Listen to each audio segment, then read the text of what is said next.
Linisin mo yung pinakainan mo.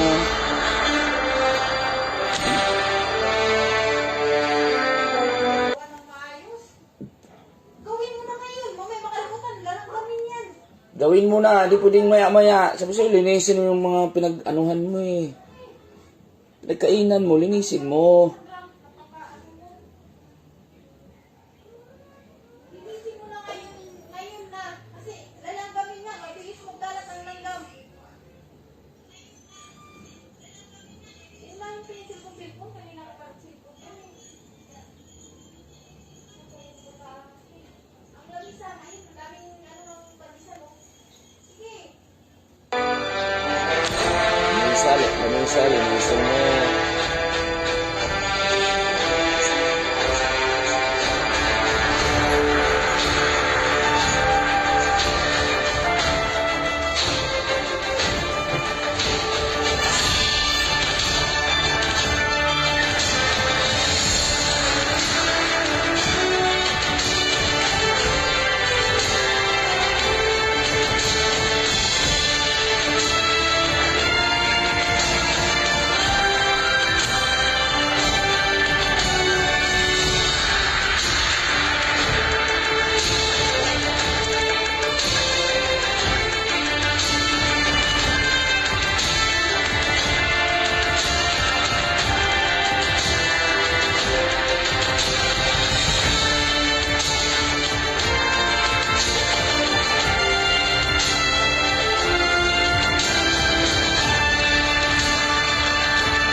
Time to drop the beat of the Flash.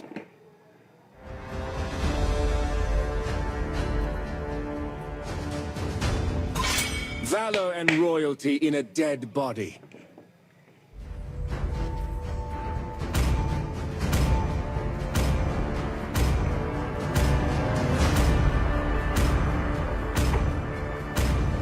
My fists are unflinching!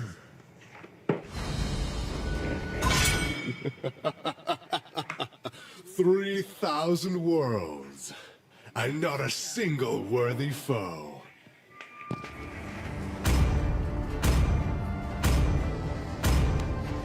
I am he, and always will be, no matter what.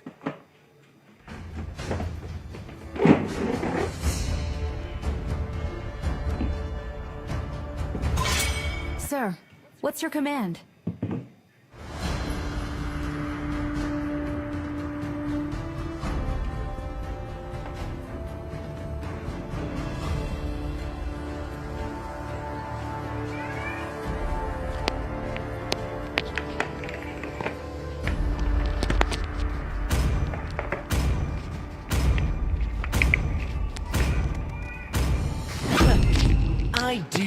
I want to do. At once. Prey to shadow.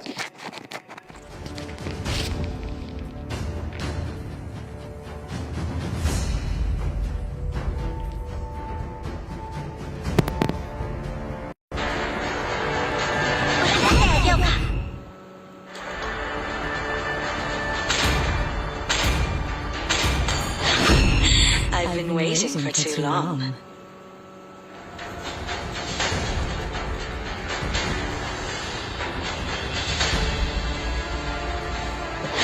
Let's play together.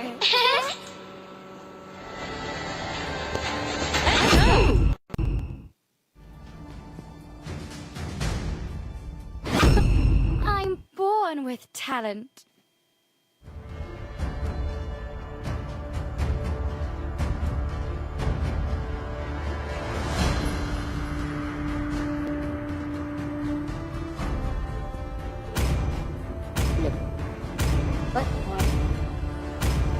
You are facing a cluster.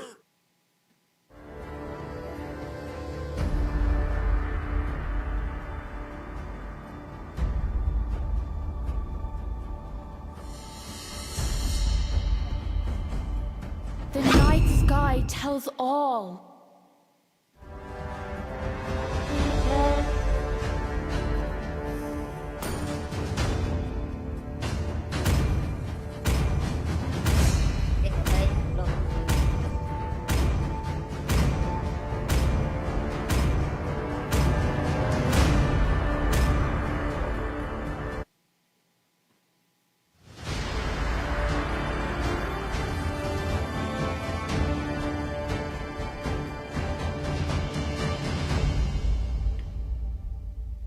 Pas ngayon eh. Tatlo.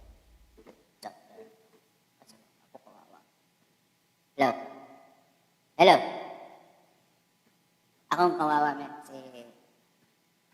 Plangtang.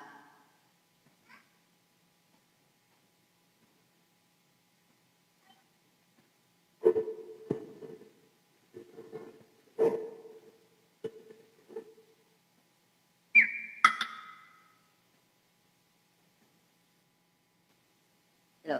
Hello? Salang tawag. Welcome to Mobile Legends. Wag, wag. 5 Wag seconds tamad, till the enemy kuda. reaches the battlefield. Smash them. All Wag troops kita deployed. tamad. Tamad, kuda. Walang room.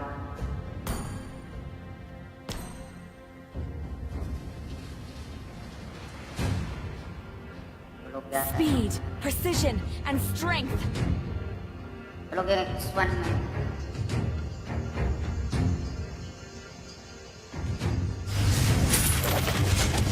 Keep up the rhythm.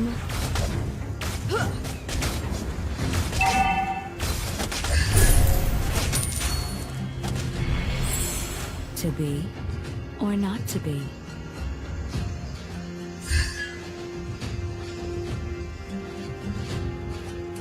First blood.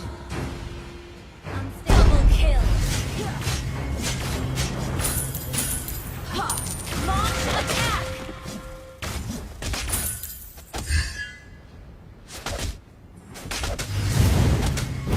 Faster and faster.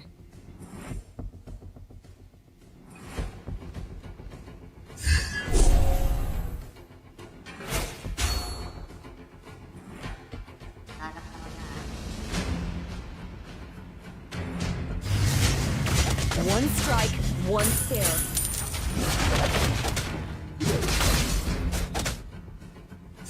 An ally has been slain. An enemy has been slain.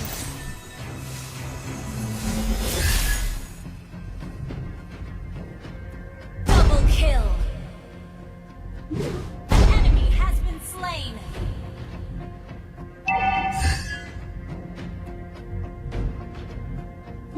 Initiate retreat. An enemy has been slain. An enemy has been slain. Ito, ano? Puro.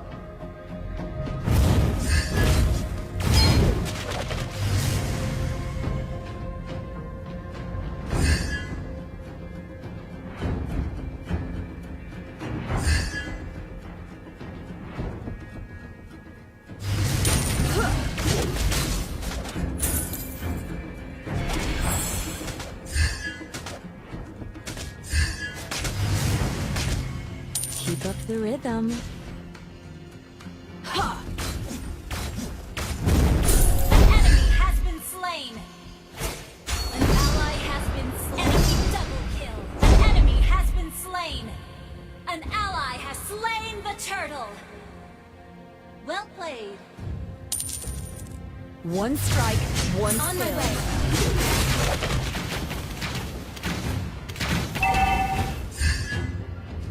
Launch attack. Faster and faster. Request backup. Launch attack. Speed, precision, and strength. An enemy has been slain.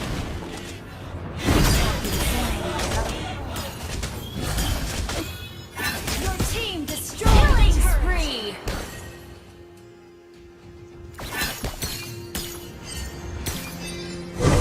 To be or not to be.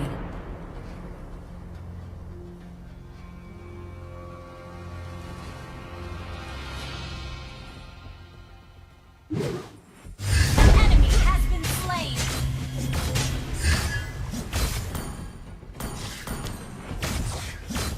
Double kill.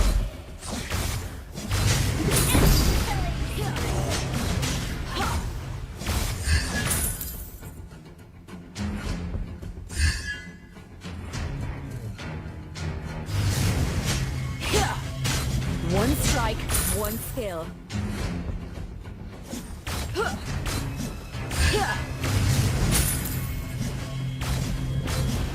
Speed, precision, and strength. Ally has been slain.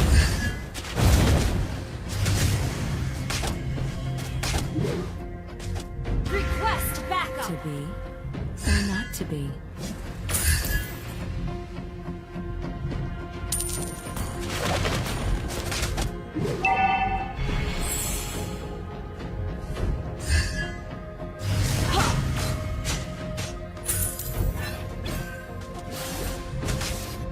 Keep up the rhythm.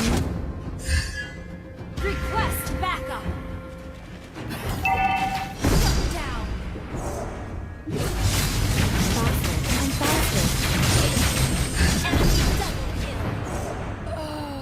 Killing spree. Shut down.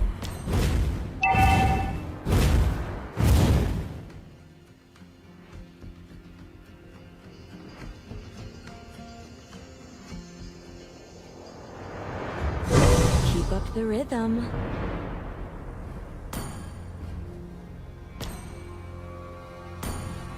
Your team destroyed a turret. An ally has slain the turtle. Thank you. One strike, one kill. Request backup. Push first. An ally has been mega kill. An enemy has been slain. Shut down. Enemy killing spree. Shut down. Double kill. Your team destroyed a turret. Speed, precision, and strength.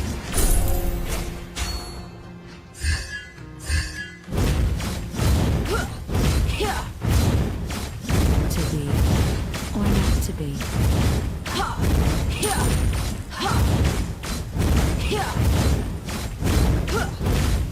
You destroyed a turret.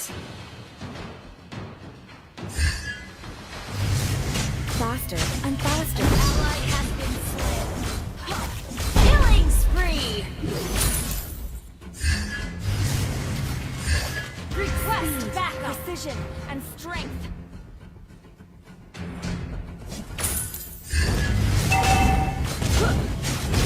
Request backup.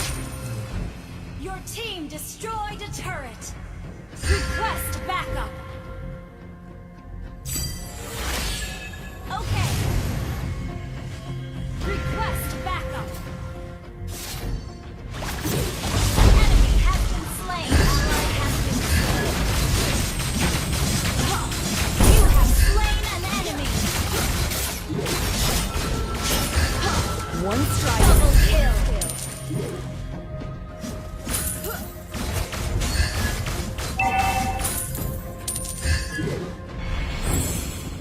faster and faster.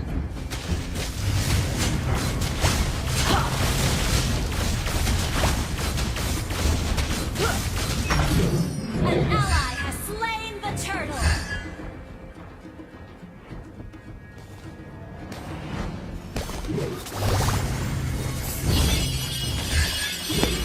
Keep up the rhythm.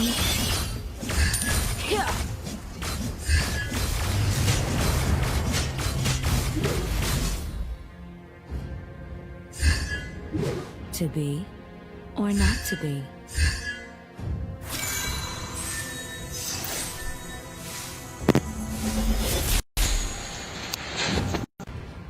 An ally has been slain.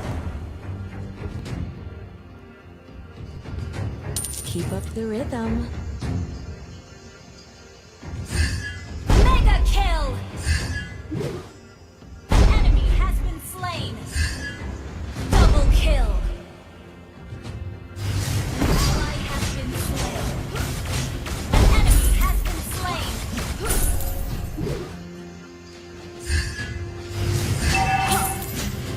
One strike, one kill.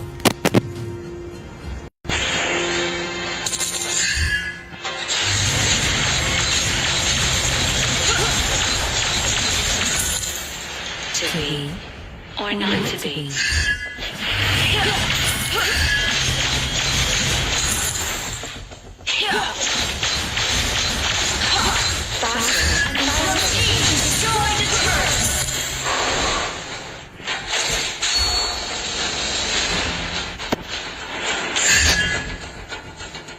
An enemy has been slain. Double kill.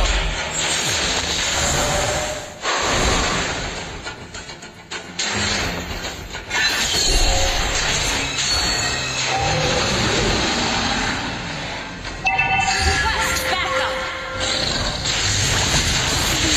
Precision and strength.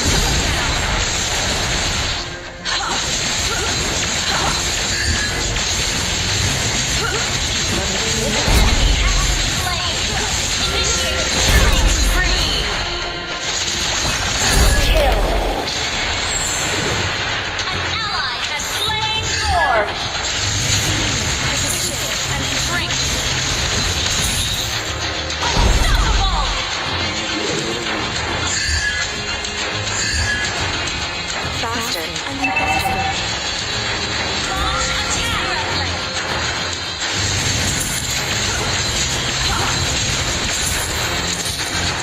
One strike, one kill.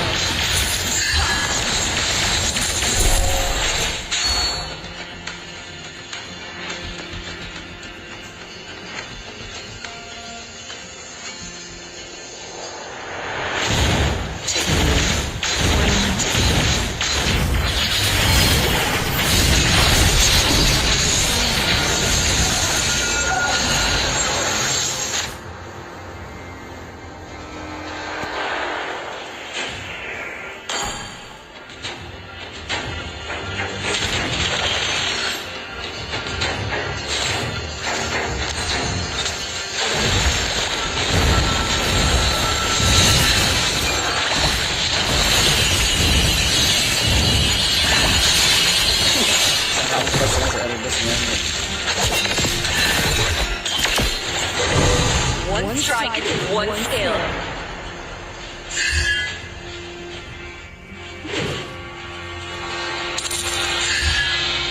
Faster and faster.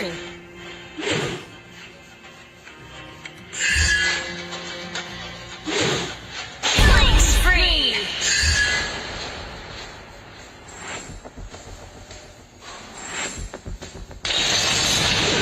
Monster kill!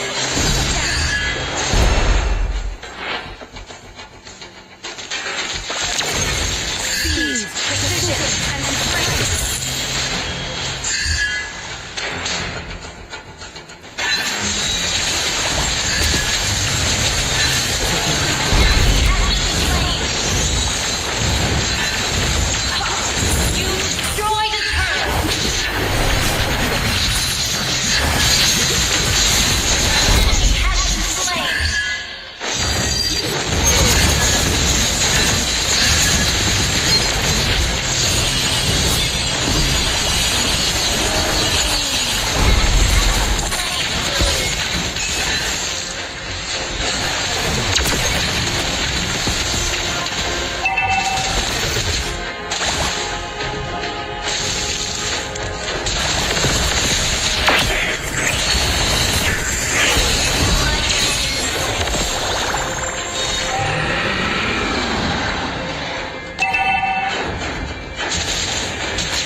One strike, one kill.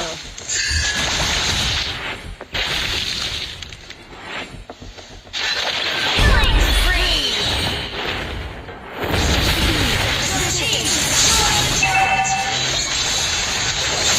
An enemy has been slain. An enemy has been slain.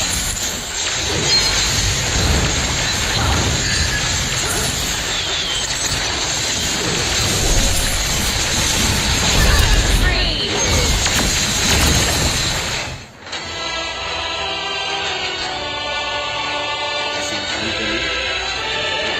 Victory! Hello, GNN Gaming. Shout out sa'yo, man. GNNL Gaming.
Okay, thank you, Mamsi. Mamsi vlog.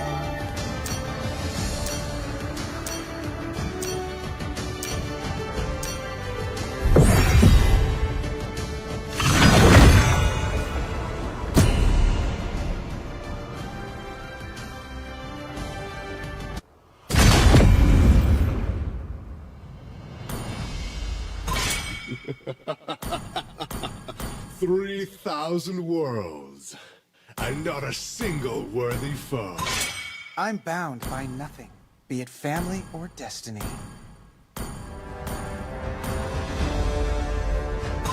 My pleasure.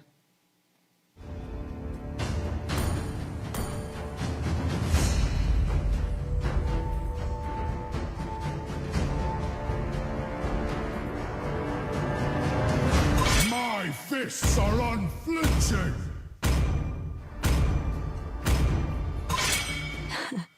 I've been waiting for too long.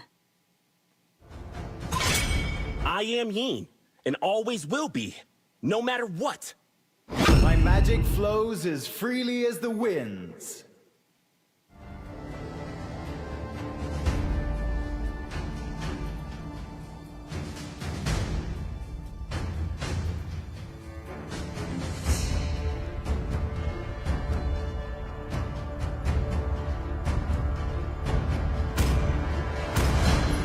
You should be ashamed for not trusting yourself.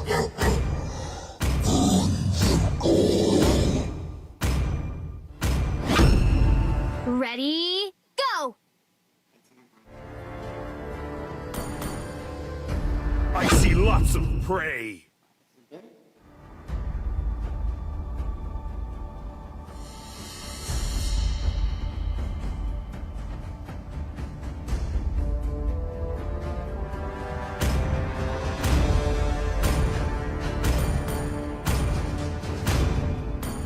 The hunt begins.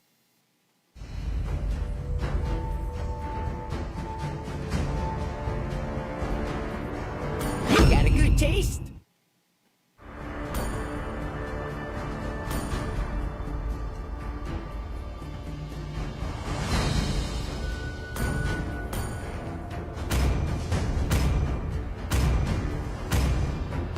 Young as I am, I could guard the Empire with my life.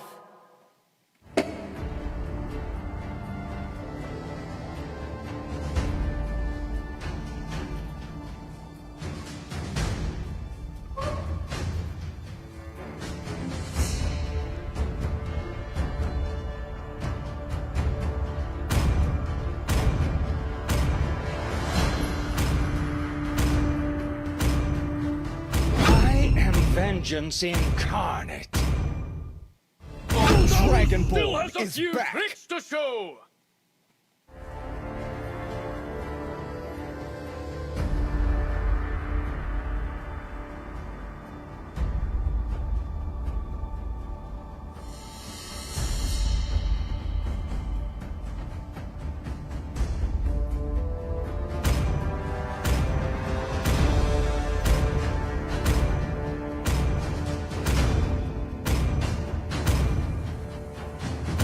I love the smell of gunpowder in the morning.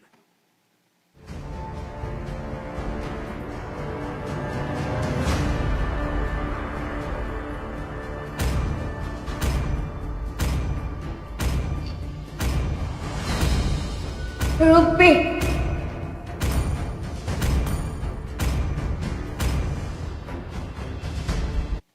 Wih, bakit flame set?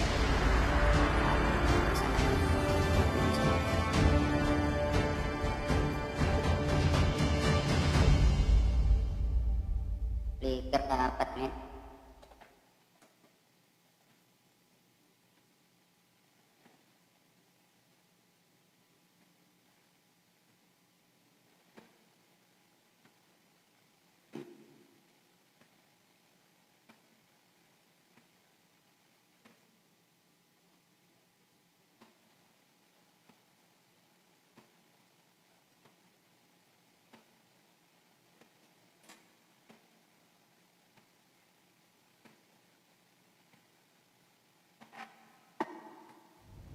Welcome to Mobile Legends! 5 seconds till the enemy reaches the battlefield. Smash them! All troops deployed! Launch attack! Universal gravitation determines planetary interaction. Hey! Hey! Where there's life, there is movement. Request backup!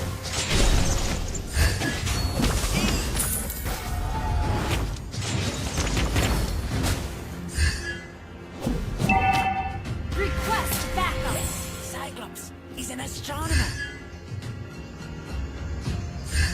Request backup!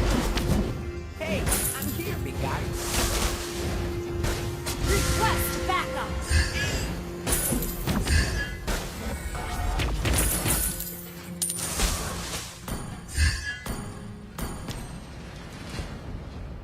Stars are my eyes. Request backup!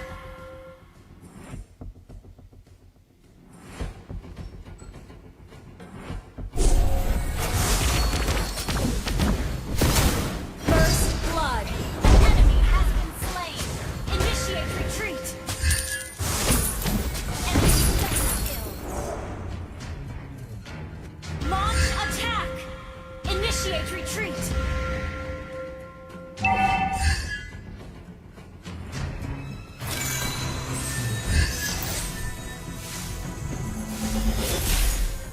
Request backup!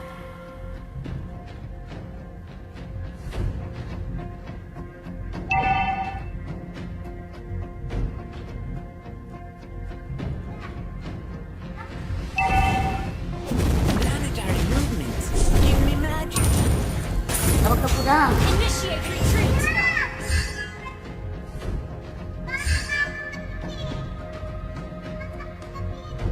Walang tan. The enemy has slain the turtle. Initiate retreat! Ally has been slain.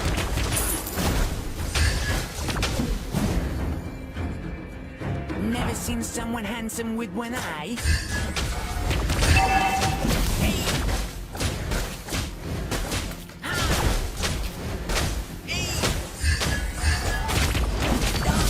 Run! Universal gravitation determines planetary interaction. The enemy has been slain. X. Initiate retreat. Initiate attack.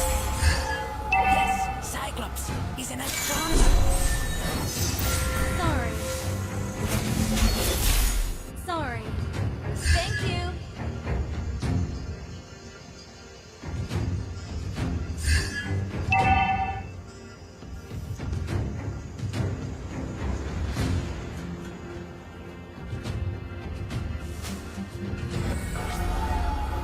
Request backup. Run! Unstable network. Initiate retreat. Ano, panig? Panig. An enemy has Ay. been slain. Initiate retreat. Enemy rampage. Enemy double kill. You have slain an enemy. Okay pa yung Roger na yun, men. Never seen someone handsome with one eye.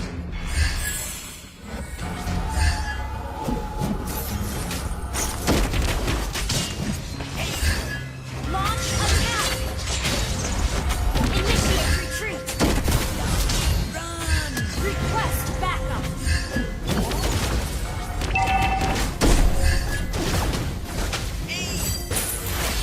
The enemy has slain the turtle.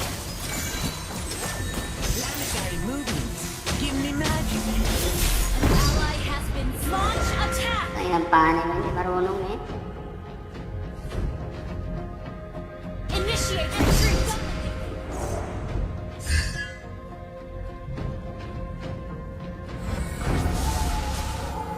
Hey, I'm here. Run!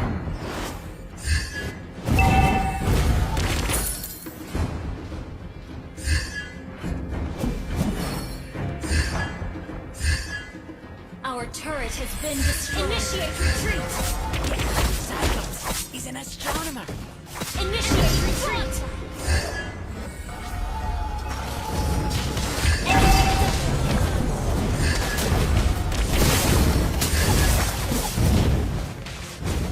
Launch attack. Universal gravitation. Planetary interaction. Legendary. Our turret has been destroyed. Slain. You have slain an enemy.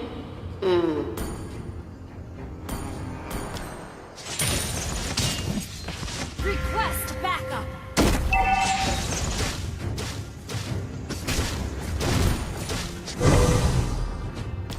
Hey, I'm here, big guy. Our turret has been destroyed.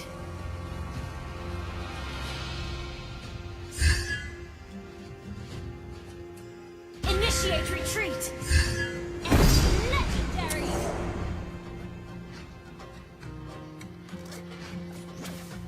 Launch attack. Backup.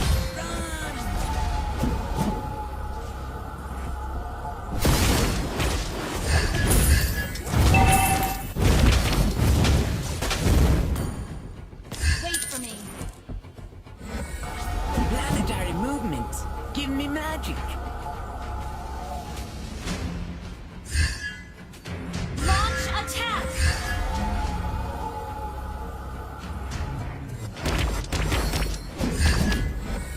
Never seen someone handsome with one The eye. enemy has slain the turtle.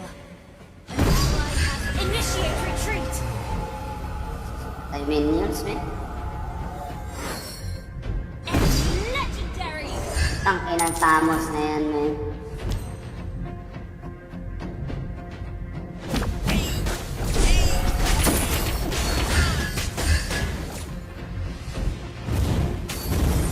Stars.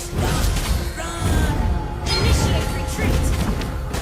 Our turret is under attack. Launch attack. Initiate retreat. Our turret is under attack. Initiate retreat. Our turret has been destroyed.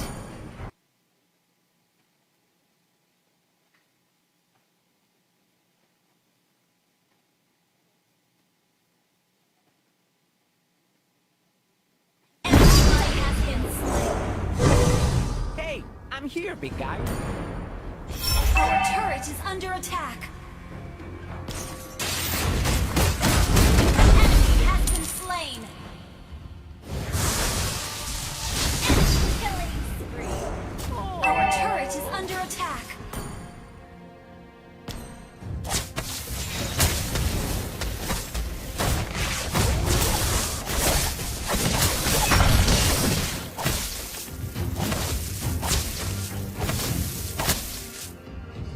An enemy has been slain. Where there is life, there is movement. Enemy rampage. Initiate retreat. Initiate retreat. Our turret is under attack. Yan!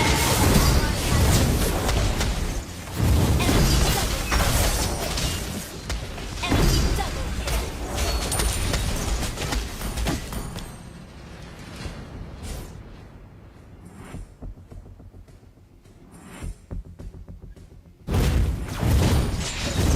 Initiate retreat. Our turret has been destroyed. Our turret is under attack. Our turret has been destroyed. Our inhibitor turret is under attack. Universal gravitation determines planetary interaction.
Defeat.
To me, fun is all that matters.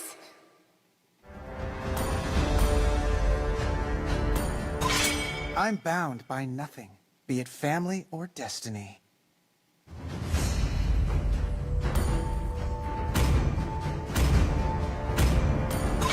The ocean is not just our home. Hello, it is my who friend. we are.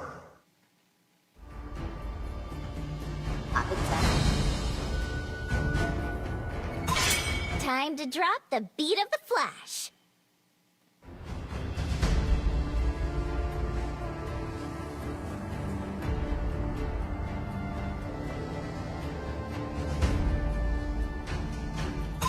My pleasure.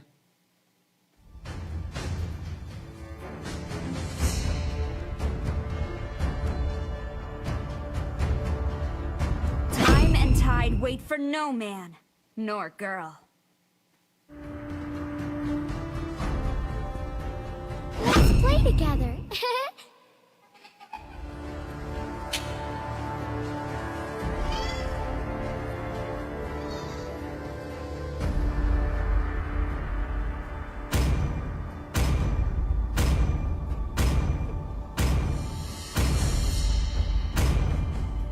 Dragonborn is back!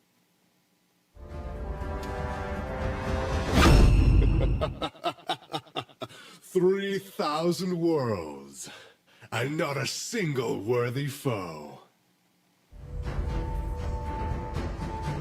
Do you want to make friends with Nana?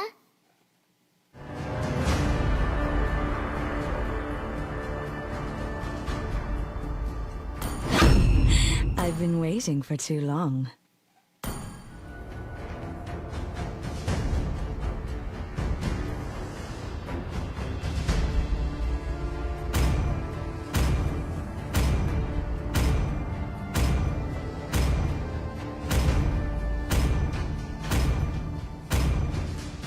My fists are unflinching!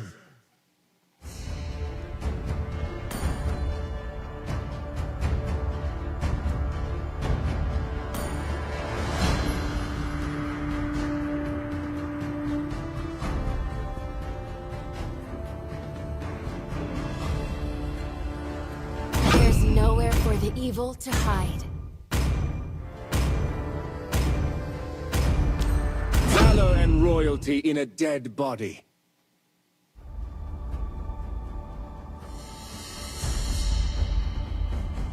Light will fall prey to shadow.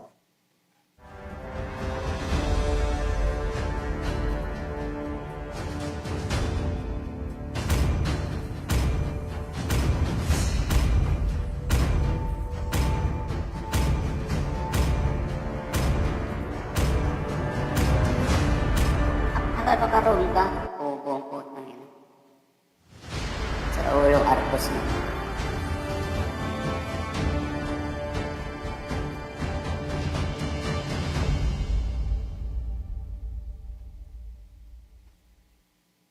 Ngayon, dalawa na kayong core niyan.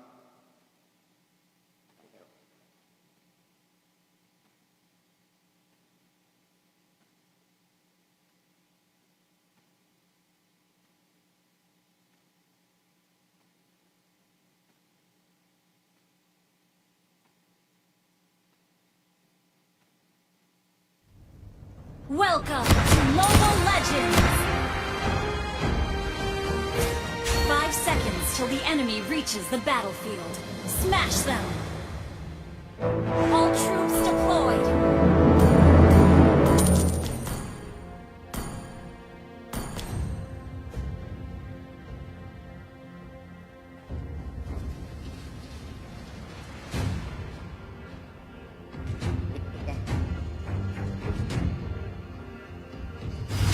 One strike, one skill.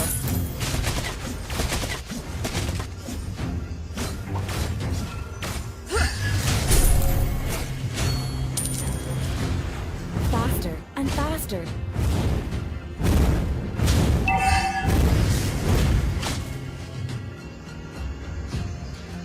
Ha! Speed, precision, and strength.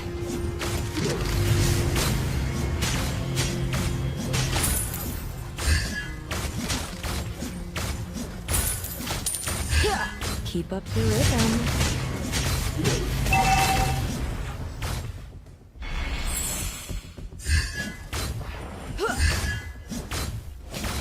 To be or not to be.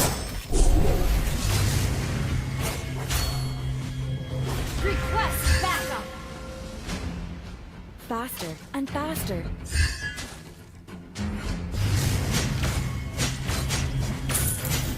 Here. Ha. Here. To be or not to be.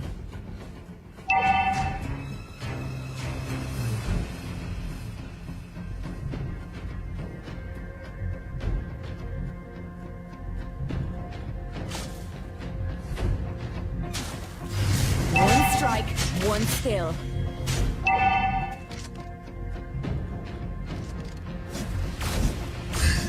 Ha! Speed, precision, and strength. Tek na nga.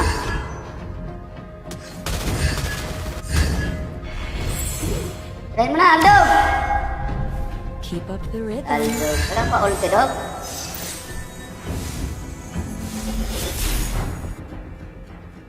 Yan o, si ano o.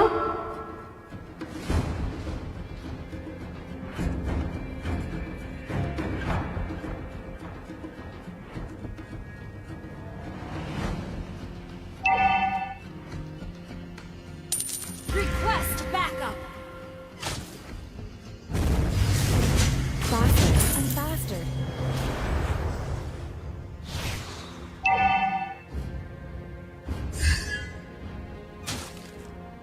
Speed, precision, and strength.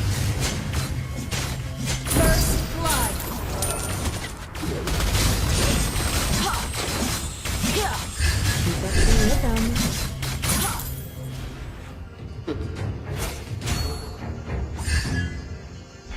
Ally has been slain. Try mo! Sabog na yan! Ba't tinuloy? The enemy has slain. You have slain an enemy. Here.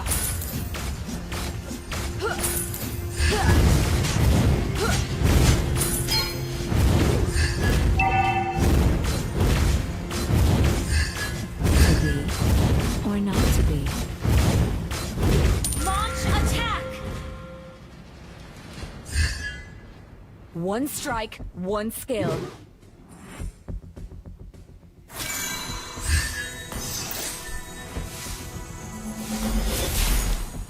An enemy has been slain.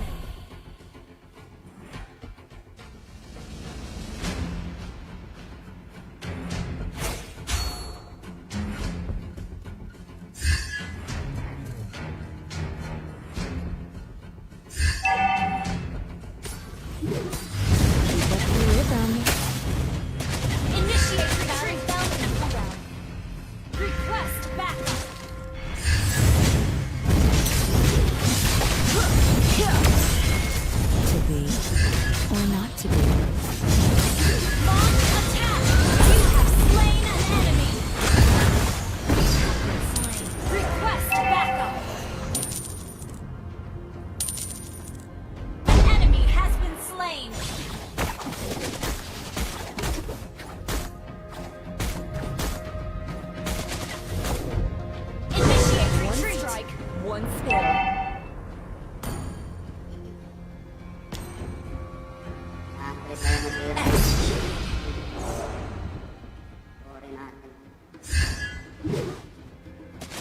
Our turret has been destroyed. An ally has been slain. Request backup.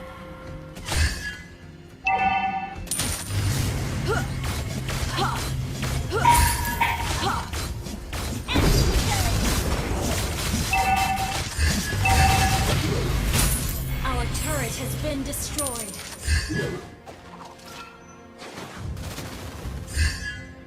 Initiate retreat. Our turret has been destroyed. An ally has been slain. Our turret is under attack.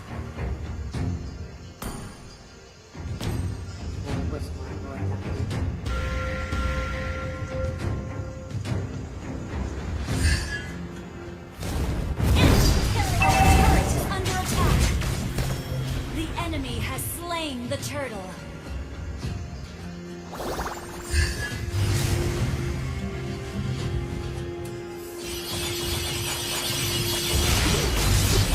Faster and faster. Ito men. Patay.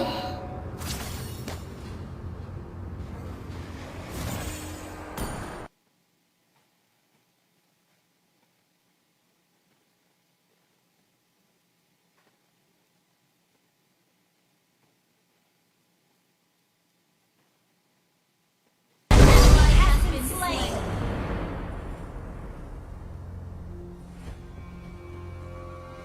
Kung kakante men.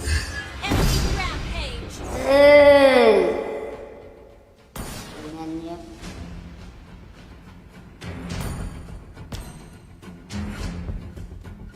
Our turret is under attack.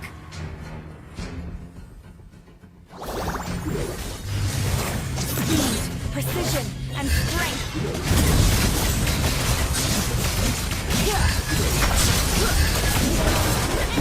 Our turret is under attack.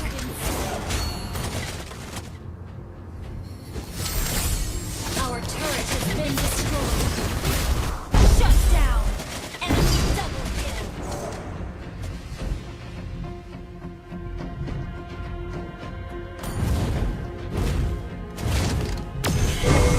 Faster and faster.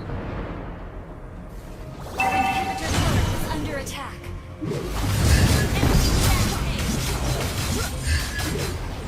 One strike, Come on. one kill. Shut down. Our turret is under attack. Turret has been destroyed.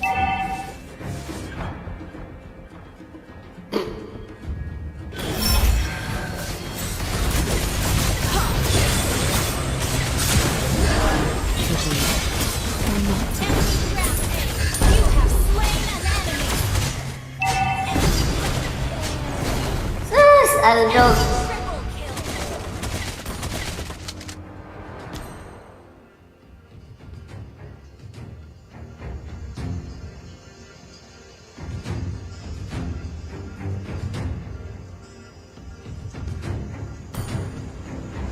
Lang kasipin ko lang yung bahay. Keep up the The rhythm. enemy has slain Lord. Launch attack!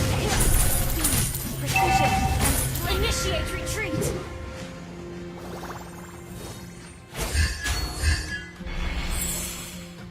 To be or not to be. Takot ka niyang ano, silong? Ilang bubo naman ito?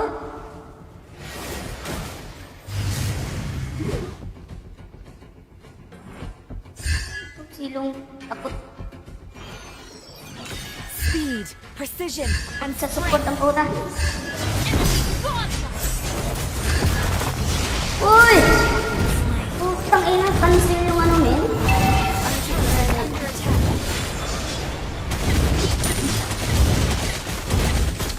Our turret has been destroyed.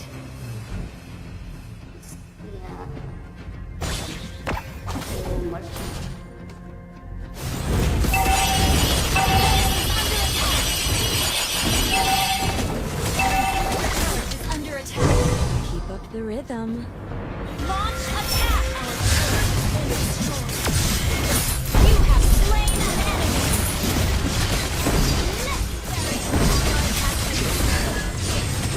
An enemy has been slain! Enemy double kill!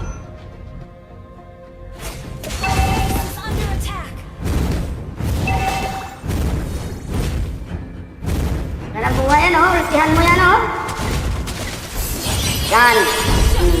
Nice. Initiate retreat has been slain! Basta sa tiwala sa sarili, eh. One strike, one skill. Good game! Killing spree! Initiate retreat! Go. Our turret is under attack! Faster and faster.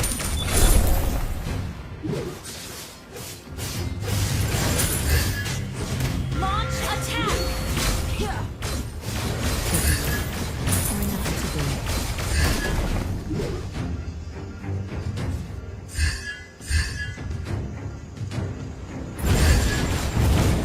You destroyed a turret! Initiate retreat! Yun, dami na yan, yan. Ano ba lang tayo? Yan, patay na yan. Your Anak. team destroyed a turret! Ayun,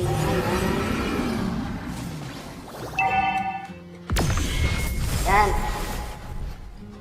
Launch attack! Request backup! Slain! Dead, dead, dead. Initiate retreat has been slain!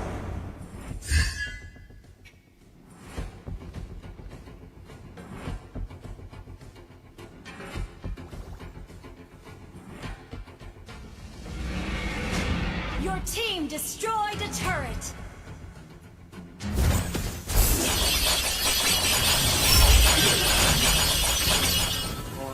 Tina naman mali na yung galaw. Your base is under attack!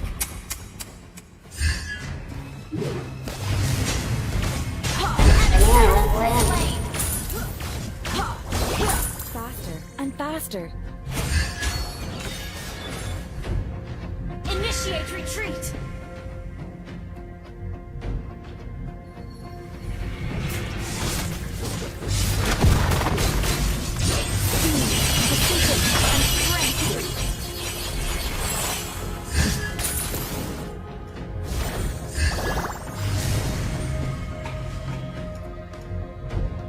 Keep up the rhythm. Take down the Lord!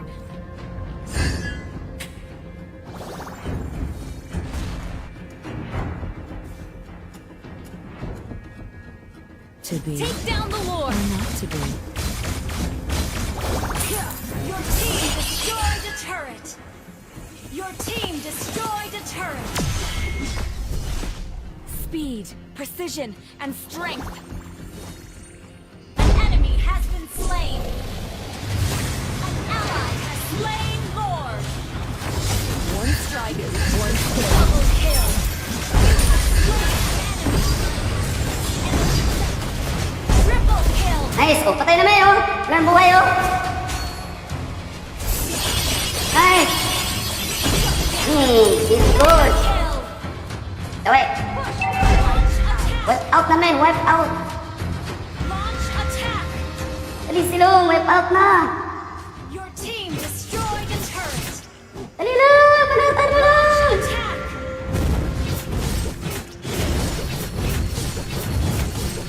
Dali, ikot sa kabila. Okay, nice. Yeah.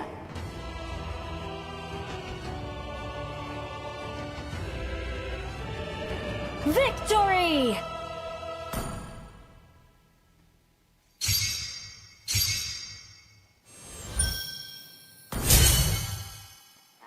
Porken, men.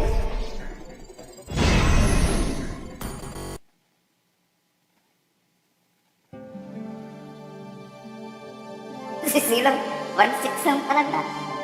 Gusto na yun na pero siya nagpanalo. Wala sa kuman.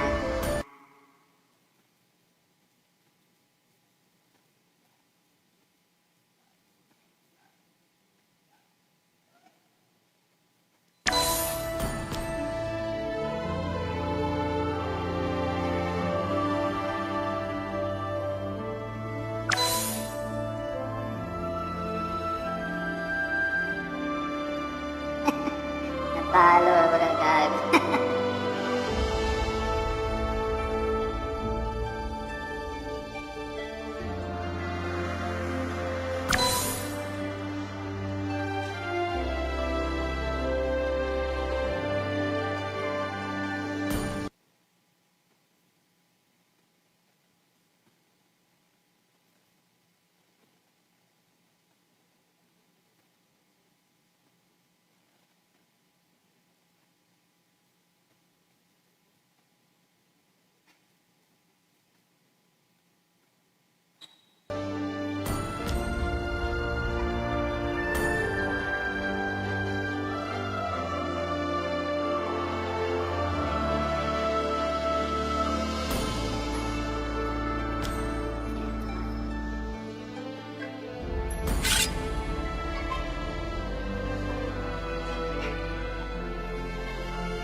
Kailan tayo?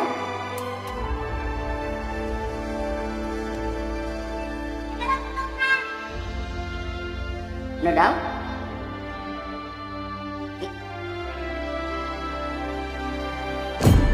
Mukhang magaling tayo yan.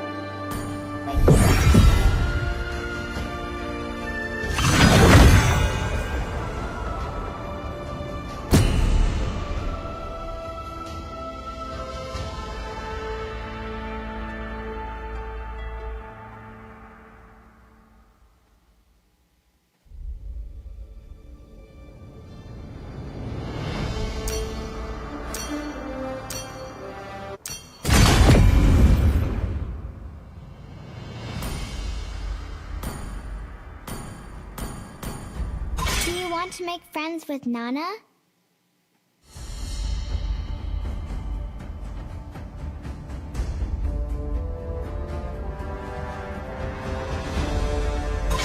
Valor and royalty in a dead body. When you gaze into the abyss gazes back. I'm bound by nothing, be it family or destiny. Layo muna eh. It is better to be feared than loved, if you cannot both.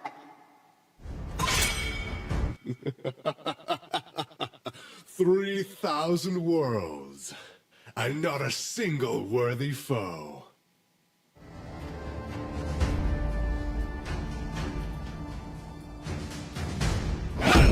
Stop nyo, men. Ano nyo ako, men? Kunin ko sa kabila, men. Muscle of iron, bones of steel.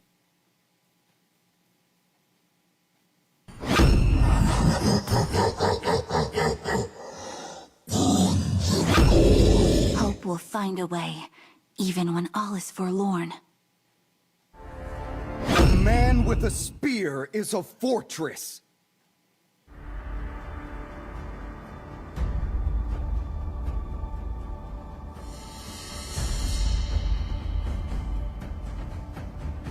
Thorns remain, should petals fall.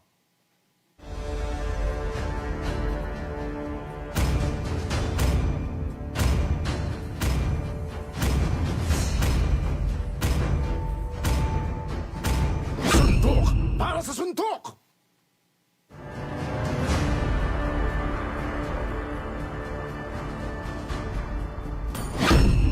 I've been waiting for too long.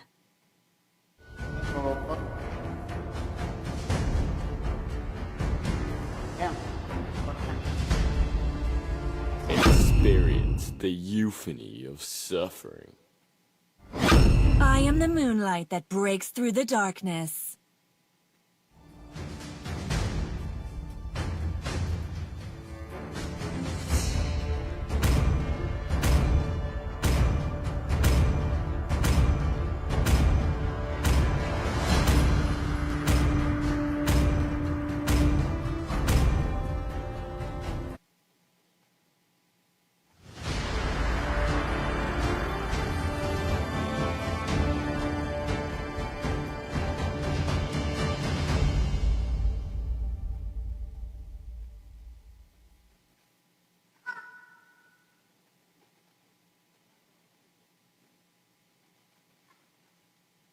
Ba't ano pinili mo na?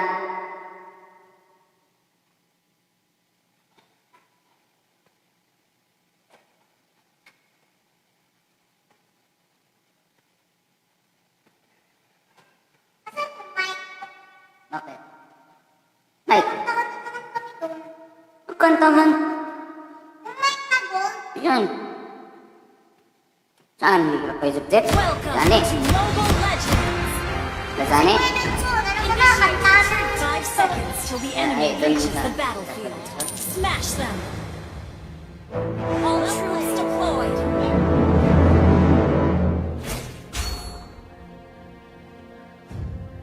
Keep up the rhythm.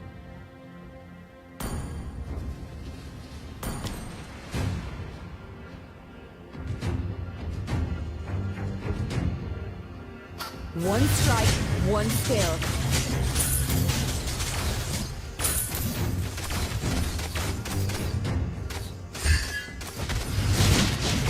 Faster and faster.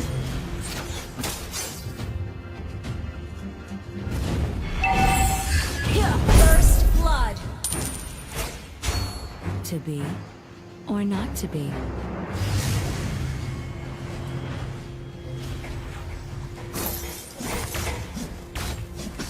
Speed, precision, and strength.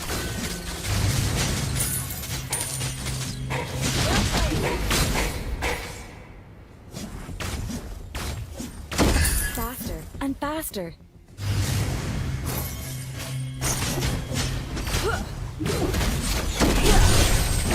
Well played.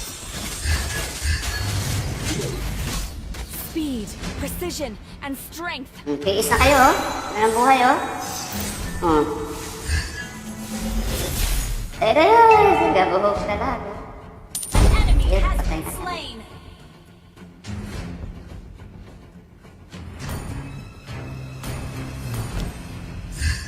An enemy has been slain. An ally has been slain. Executed. Uy. Cute ka, boy. Ginagawa mo dyan, boy. To be or not to be.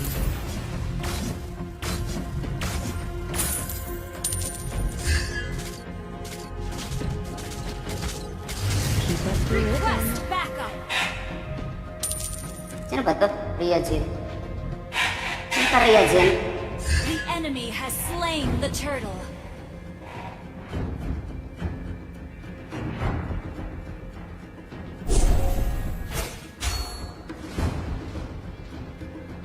One strike, one skill.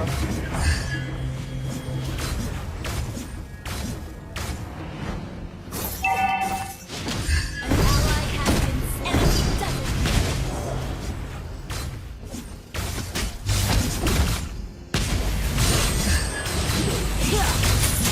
Try ko, man. You have slain an enemy. Keep up the rhythm.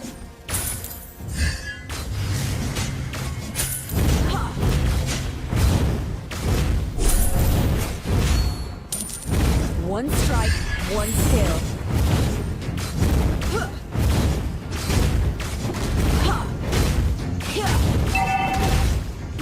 Initiate retreat. Faster and faster.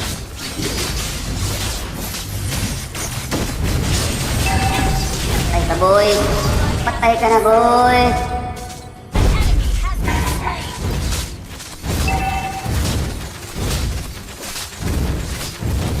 Request backup. Our turret has been destroyed. Hira talaga yung ano natin.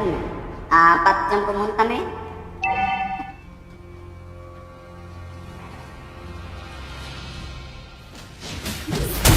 Precision and strength.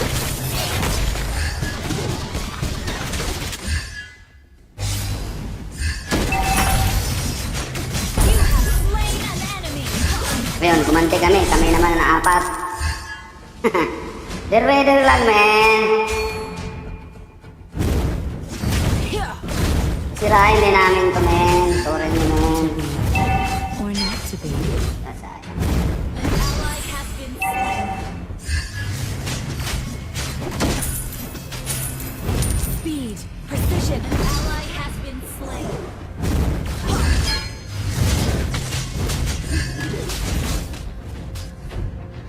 Faster and Piniwanan faster. pa ako ng tank, gago tong tank na to.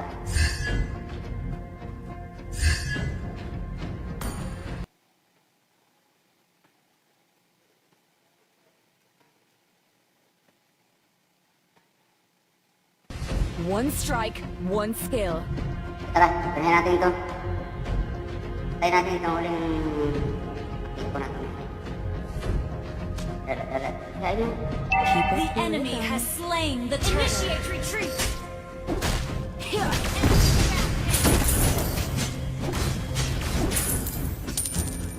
Keep an eye on the map.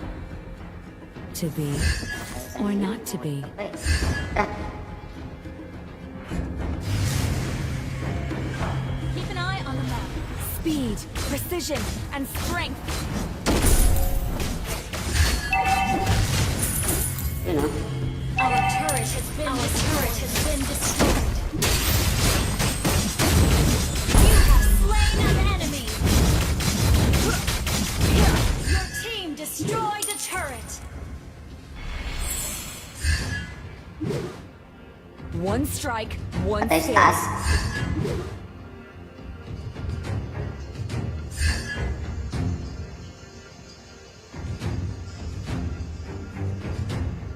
I'll take the buff. Initiate retreat. Our turret is under attack. And faster. An ally has been slain. Keep up the rhythm.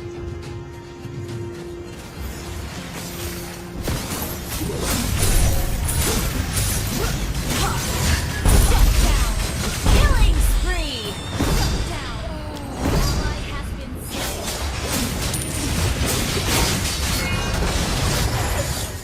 And killing spree. Okay.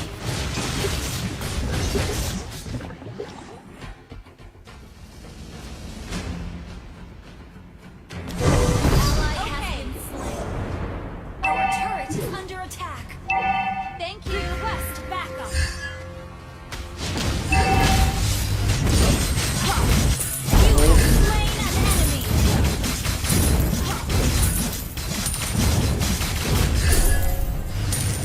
Speed, precision, and strength.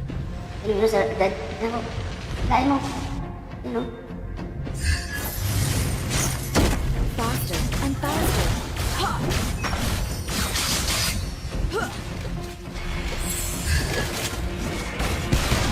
Turret is under attack.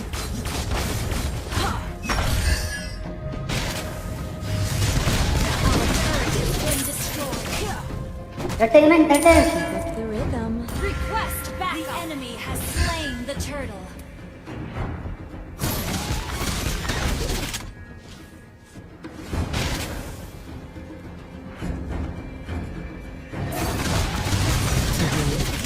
Or not to be.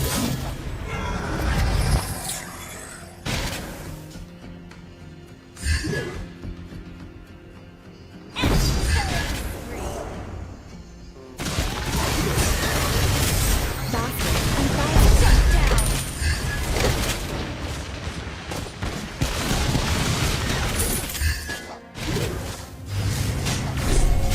One strike, one skill. You destroyed a turret. Shut down. Enemy double kill. May gatot kasi, men. Tayo na sana yun. Titit. Initiate retreat. Titit. Initiate retreat.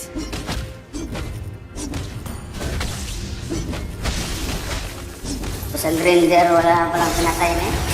Titit. Initiate retreat.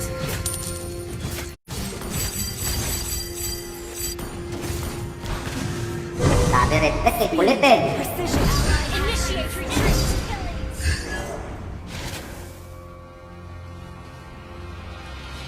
Wala, men. To be or not to be. Oh, You sakit. have slain Ay, an sana enemy. men. Wait mo na, men. Buhay. Keep up the rhythm.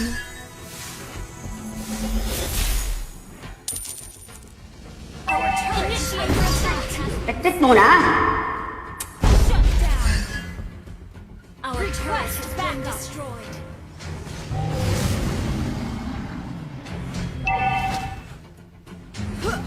Sa akin yan, nag-kills ko na pinatayan.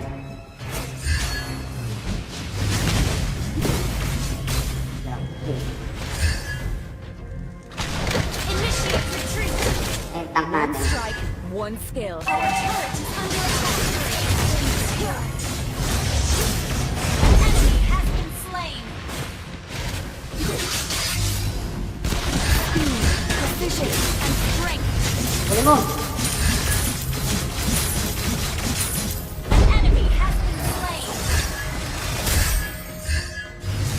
faster and faster. Ha! Yeah! Ha! You destroy the turret.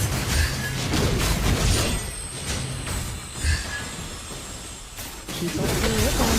You have slain an enemy. I have been enemy double kill. Bitin mo.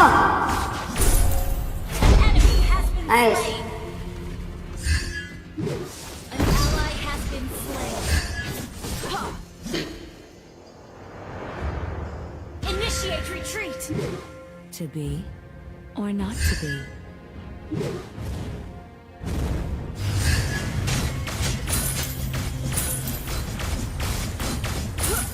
One strike, one skill.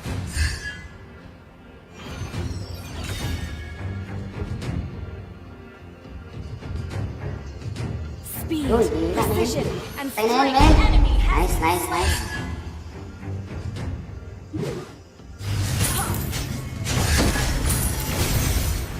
Dead, dead, dead. initiate retreat. Patay ko, men. Hindi, babalik yan, men. Request backup. Faster and faster. Killing spree. Double kill.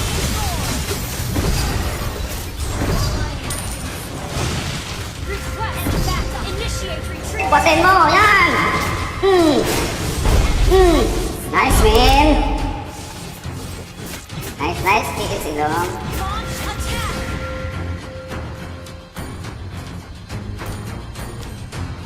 Talaga dumikit kay Bato. Puta, patay, patay, patay.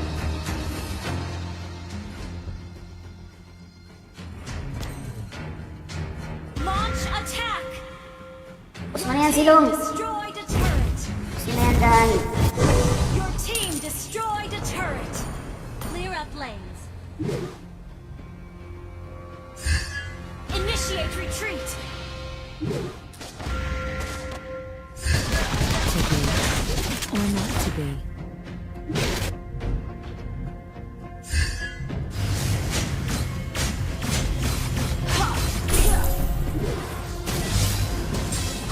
Keep up the rhythm. You have slain an enemy. Request backup.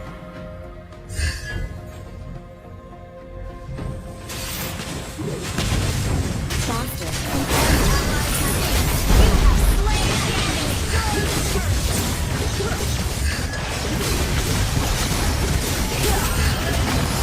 One strike. Mega kill. Push, man. Double kill. Attack. Whip out, man. To be or not to be. Ilan silot lang mabubuhay, man. Ayan, lulog yan. Speed, precision, and strength. You destroyed the turret.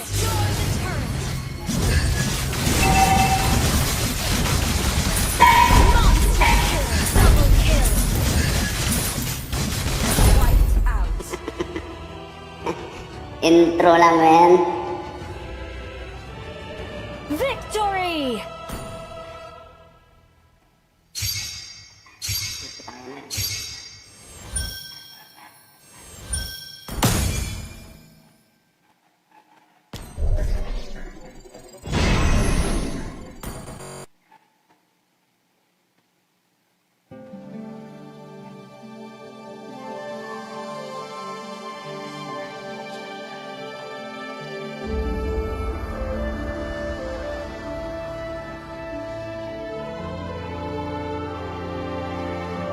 Malas pa nga si core namin, Granger.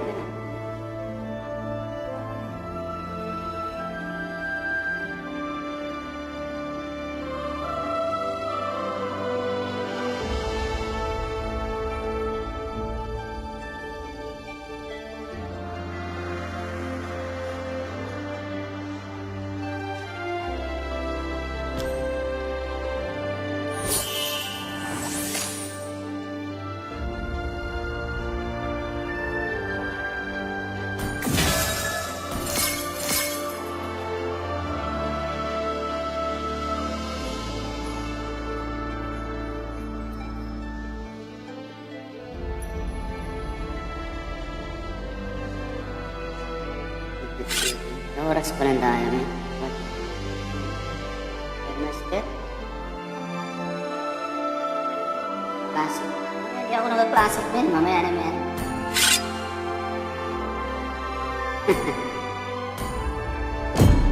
Rank pa eh. Ano ba yan? Nila yan.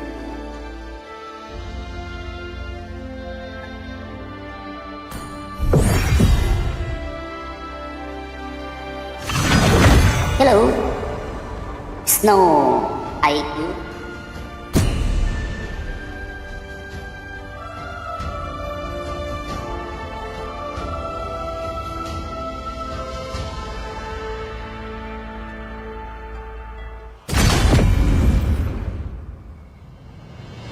Sir, what's your command?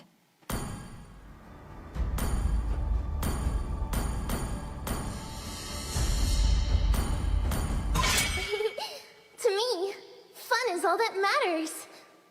Love and hope are the two greatest inventions. Do you want to make friends with Nana? The Dragonborn is back!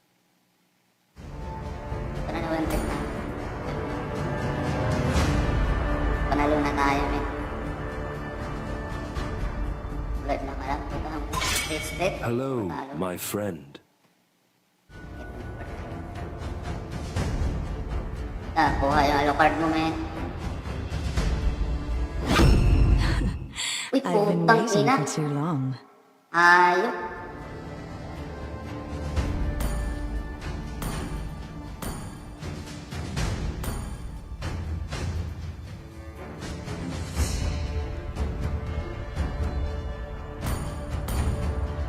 I would rather betray you Ready? than Go! let the world betray me. My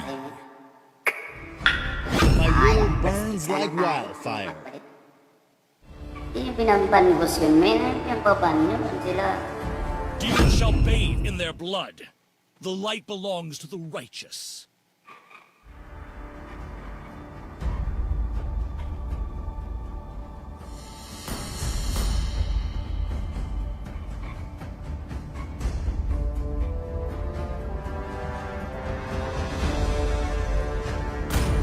Hope will find a way, even when all is forlorn.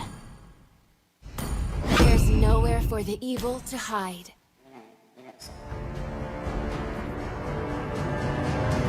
I am the priestess of primal lightning, the hunter of all the evil gods. Magic flows as freely as the Nako, wind. bakit nag-merge kami? Bayad. Dapat ano pa na, men.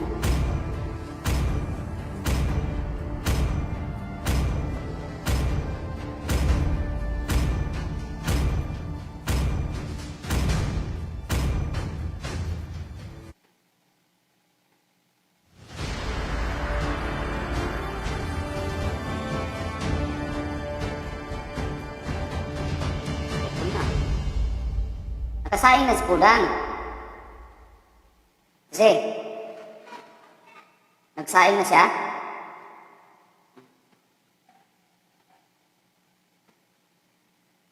Puro player. Eh, kami na ito, bes. Kaya magmagaling yun.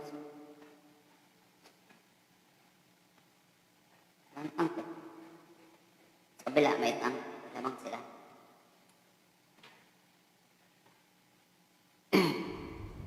Welcome to Mobile Legends! 5 seconds till the enemy reaches the battlefield. Smash them! All troops deployed!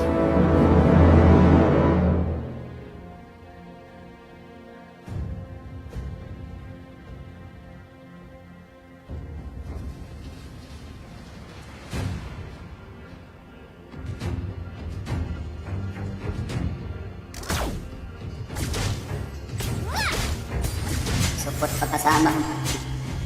Uy.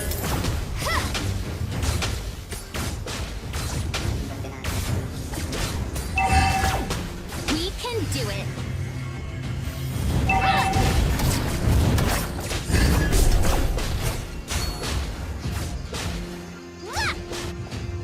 Keep it up until you're as brilliant as me. You're up late.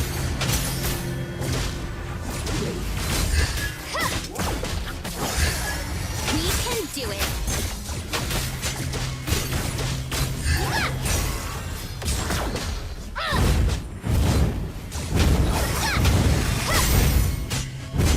Initiate retreat until Kalma you're lang, as kalma brilliant lang. as me.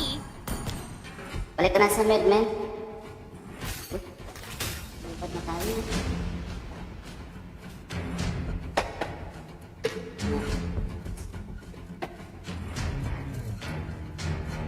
First blood. We can do it.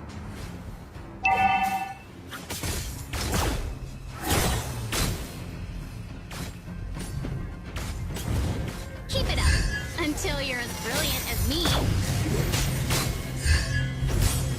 An ally has been slain. Initiate retreat. We can do it. Let ka na, ano. Sana. Request backup. Keep it up until you're as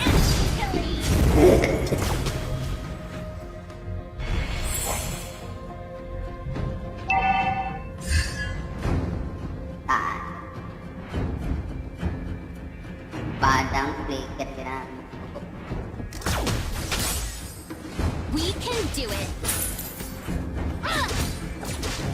The enemy has slain the turret. Backup. Keep it up. An ally has been slain.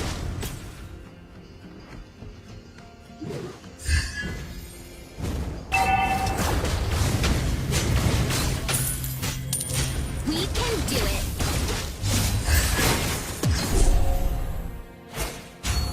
Time to shine. Request backup. Lo. Mamatay ka na rin mo. Ulang si Kari, men. Wala nang buhay yun.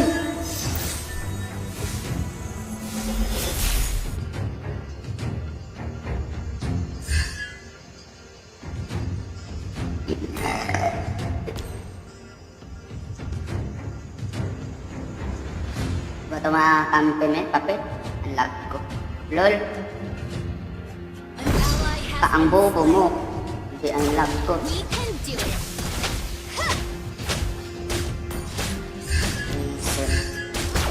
Request backup. Ay, kala mo may mids na. Mids ka pa. Keep it up until you're as brilliant as me.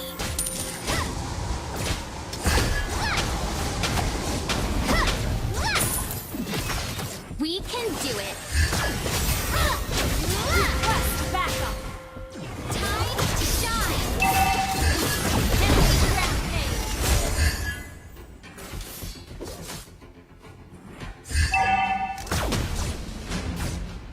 Request backup.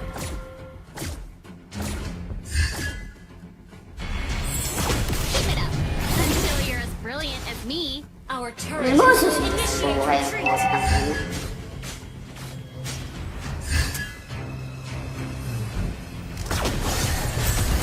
We can do Yan. it.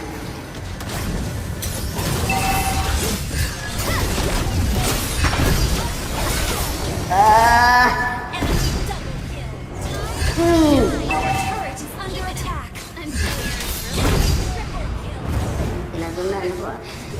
Come back home. busog na si, ano men? Initiate retreat. Tabang-taba na si We can do it. Alucard men.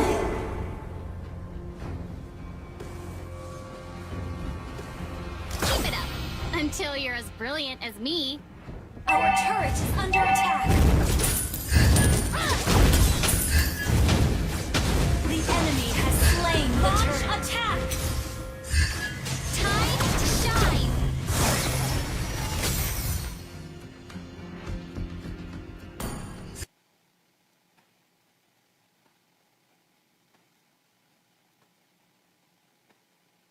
Initiate retreat. Do it. Our turret is under Ang attack. ina yan, pero nabuo yung Our turret has been destroyed. rad. An ally has been slain. Keep it up. Our turret has been destroyed. As me. Ang por... Legendary. Our turret is under attack. Our turret has been destroyed. We can do it.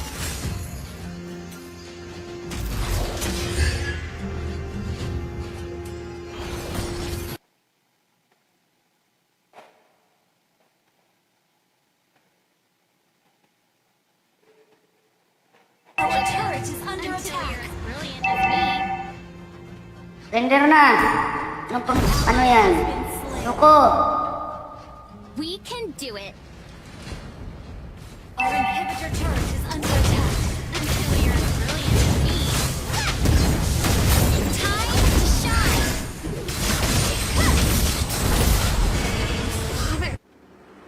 Tagalin pa. Mabuisit kayo.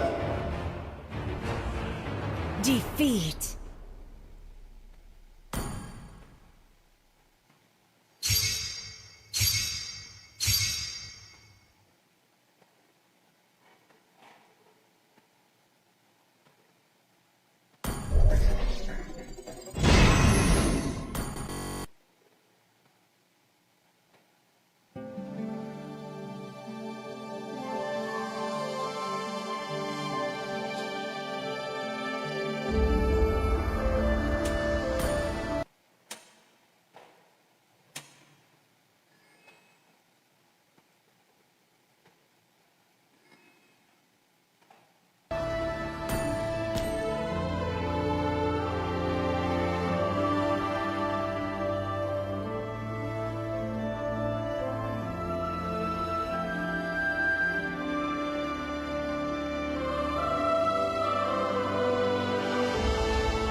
Putik-tik kita.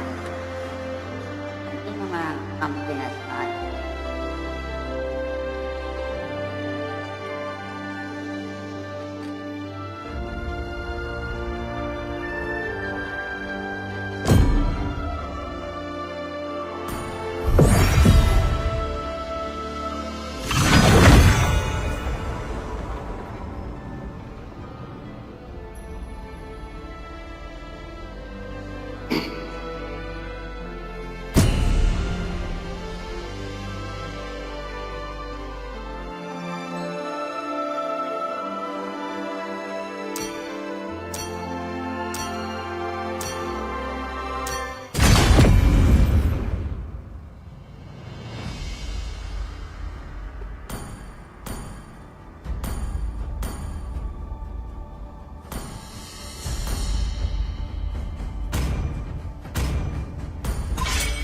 I'm bound by nothing, be it family or destiny.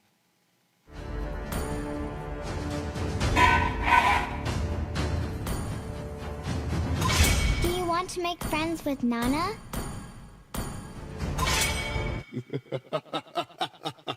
3,000 worlds, and not a single worthy.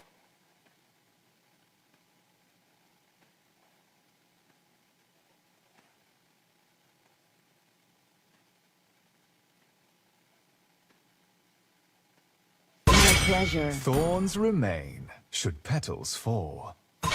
My magic flows as freely as the winds.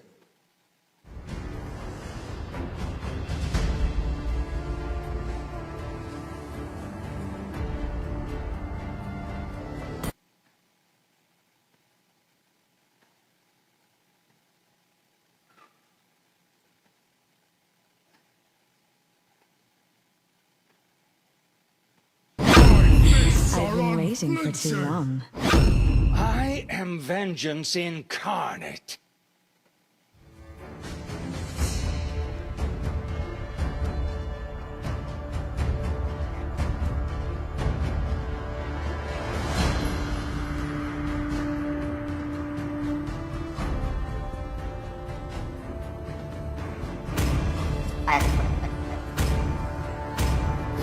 Valor and royalty in a Two dead greatest body. inventions.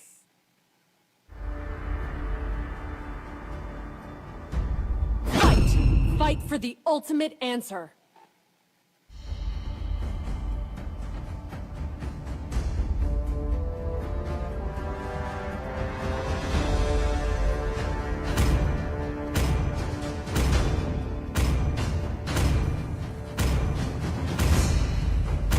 Dragonborn is back.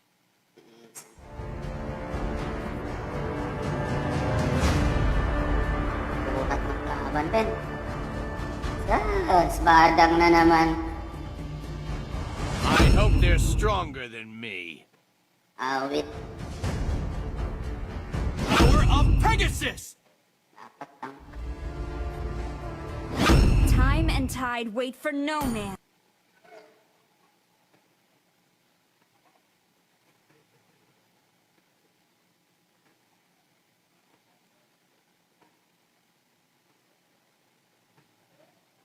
Nor girl.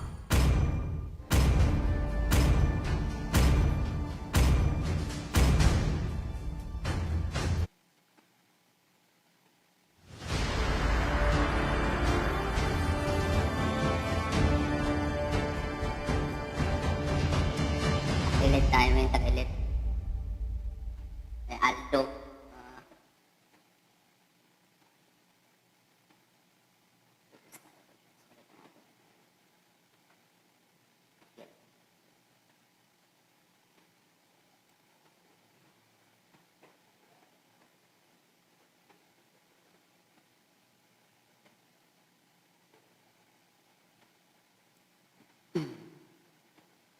To the moon. Thank you, John Gamer. Viewers na. Welcome to Mobile Legends! 5 seconds till the enemy reaches the battlefield. Smash them! Roaming. All troops deployed!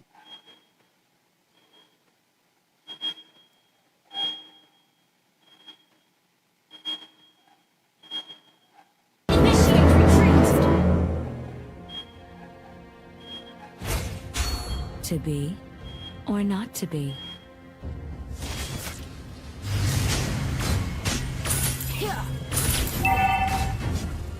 Sige rin barang natin. One strike, one skill. Request backup! First blood! An enemy has been slain!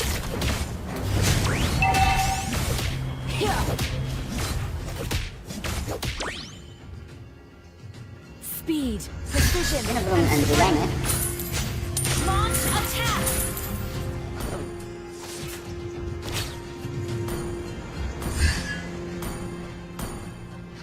keep up the rhythm.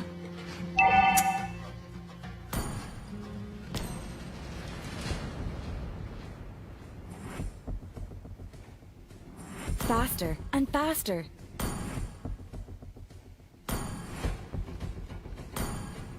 Request backup!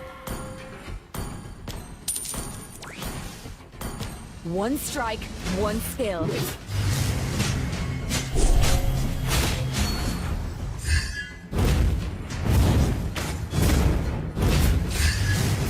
ally has been slain. Initiate retreat!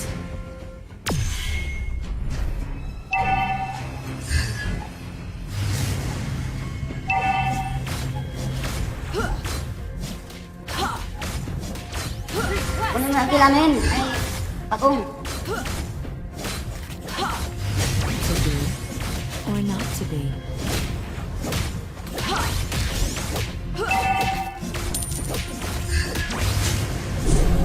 An ally has slain the turtle. Speed, precision, and strength. Red! Initiate retreat. Gago. Gawa sa'yo, men. Taas na malalim.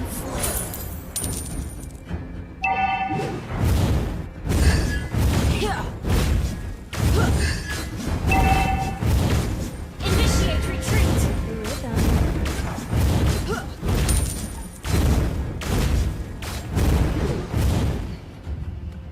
Lalim mo eh.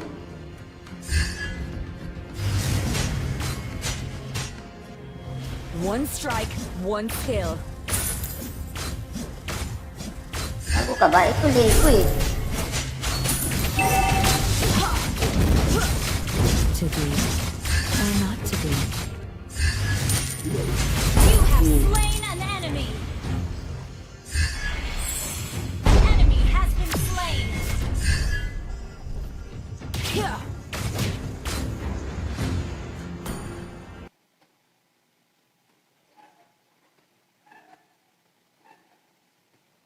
Faster and faster. An ally has been slain.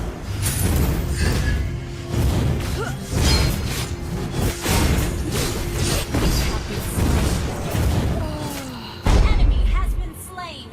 Request backup.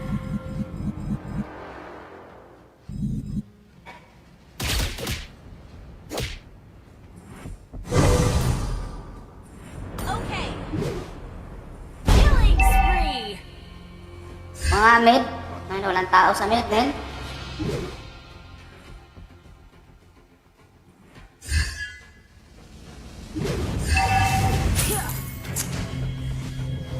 Request backup.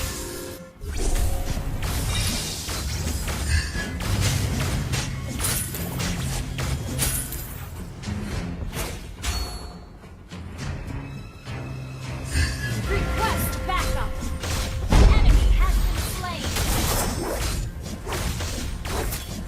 Keep up the rhythm.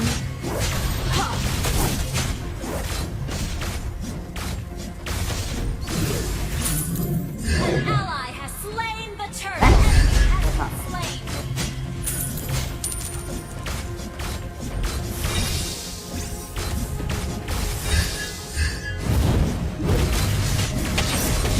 Speed, precision, and strength. Have been slain. Puta nila, hindi ko mga vengeance. Request backup. Okay.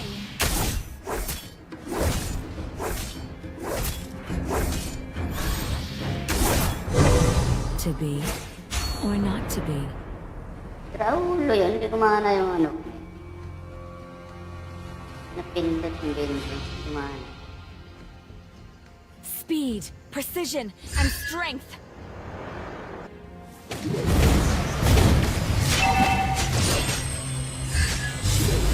One strike, one skill.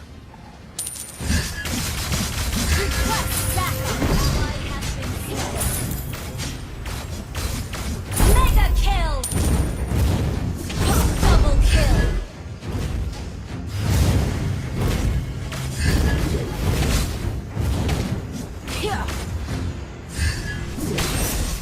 Faster. Monster kill.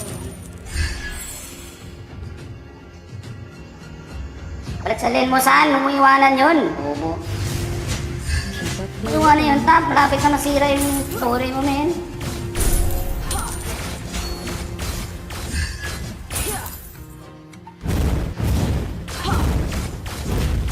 Your team destroyed a turret. Your team destroyed a turret. Uy! Lak ka ng hayop. One strike, one skill. Request backup. Our turret has been destroyed.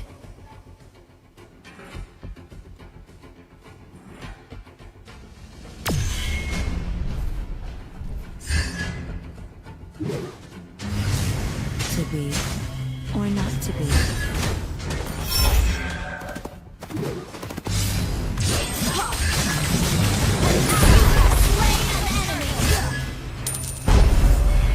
Godlike. Initiate retreat. Team destroyed a turret. Faster and Request faster. backup.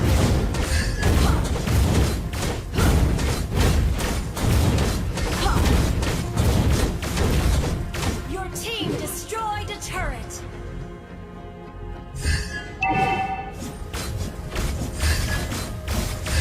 Okay.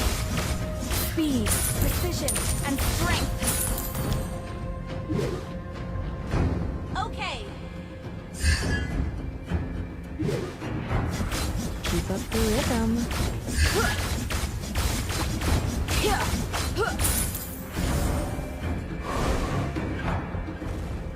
To be or not to be.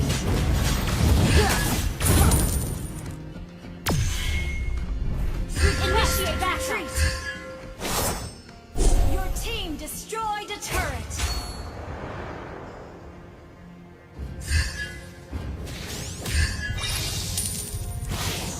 Faster and faster.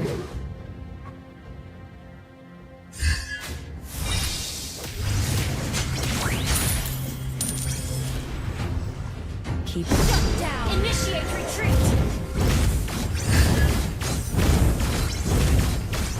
Your team destroyed a turret. An enemy has been slain. Ally has been slain.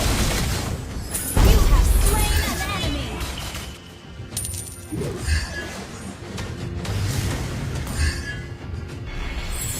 speed, precision, and Initiate retreat.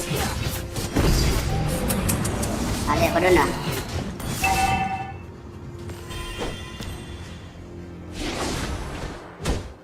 Request backup.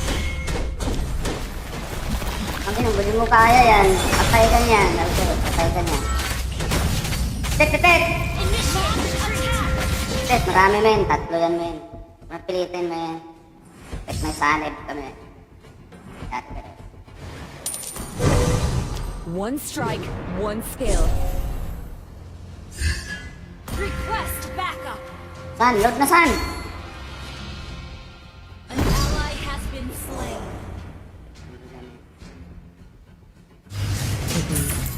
Or not. An enemy has been slain. Double kill.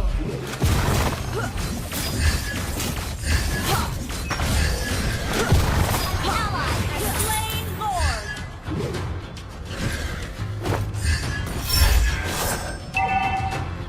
Killing spree. An enemy has been slain. Speed, precision, and strength. Launch attack.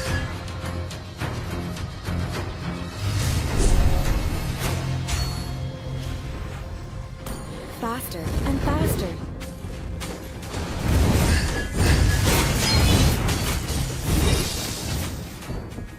Shut down. Ult is ready.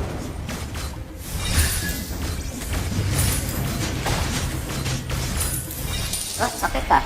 Initiate retreat. Bus agad yung buhay ko ah. Keep up the rhythm.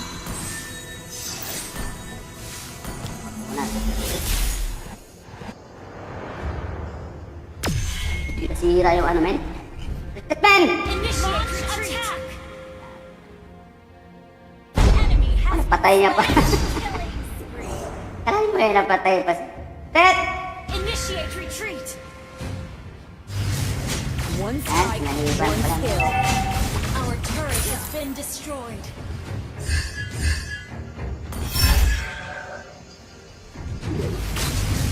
Faster and faster.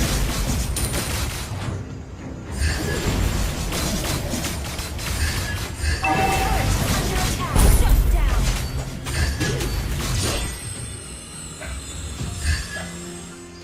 Ha. Ha. An ally has been slain.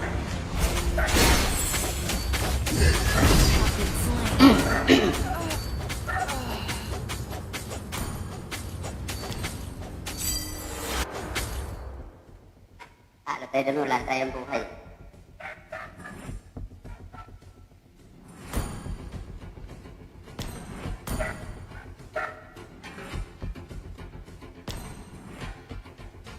Gather and ammo. Enemy Ayun naman has si been sila. slain.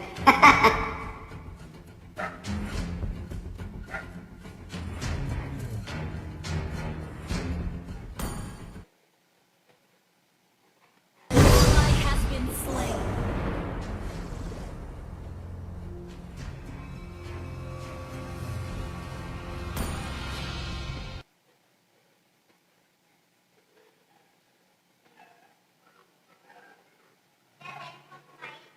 Oh, maya na. Request backup.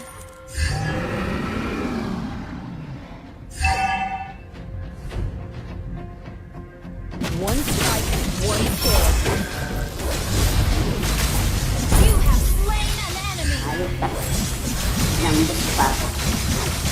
Speed, precision, and strength. Ally has slain. Dead! Dead! Initiate retreat. Wala akong buhay, men!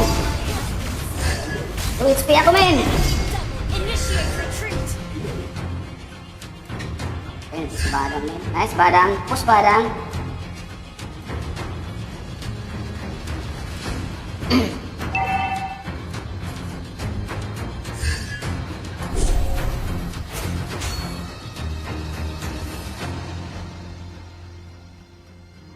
Initiate retreat. An ally has been slain.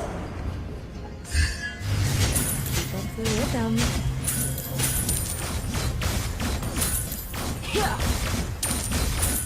Sayang. Ubus kayo, men. Ano nangyari sa Lord natin? Speed, precision, and strength. Request backup. Uy, na ano mo?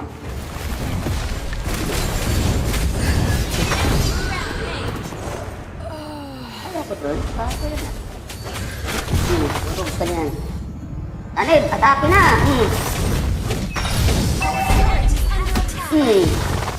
Paisa! Wala na ulti yan, men! Ayan. Okay, tapos. Napos ni Badang, men. Ay, saan pala? Victory!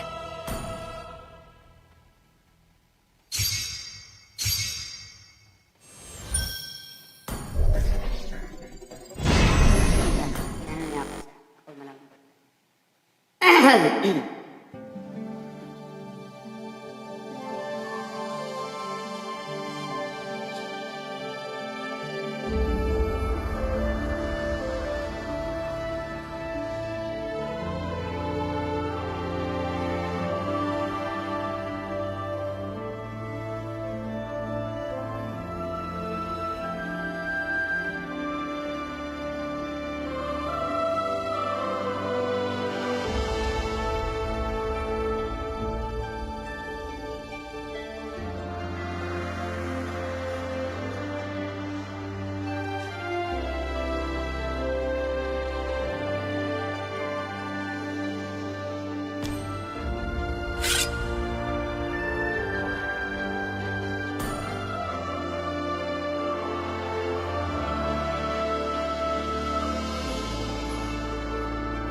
Okay, master ng isa.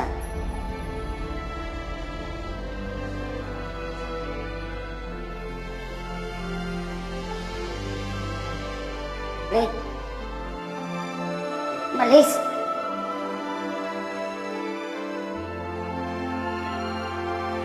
Banat yung rank 4. Isa pa.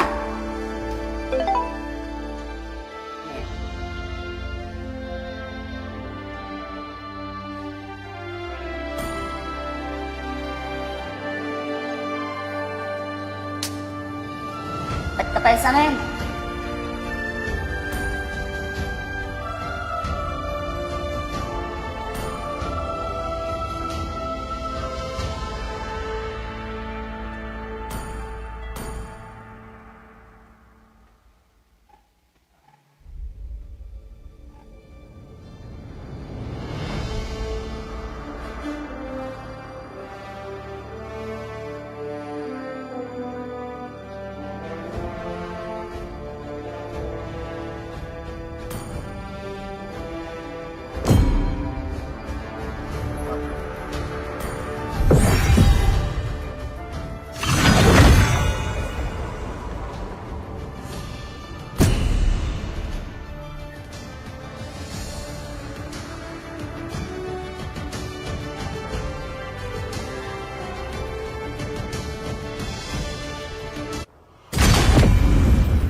Time to drop the beat of the flash.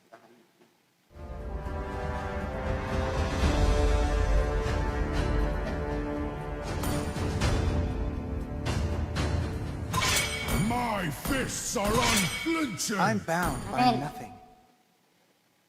Family or destiny. Do you want to make friends with Nana?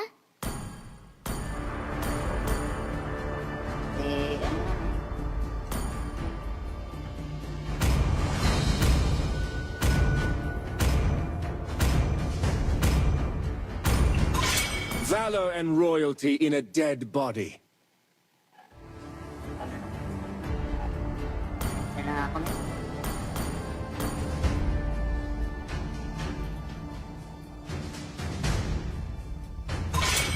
The ocean is not just our home.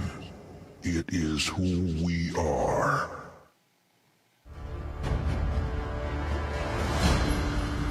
My magic flows as freely as the winds. Yun lang.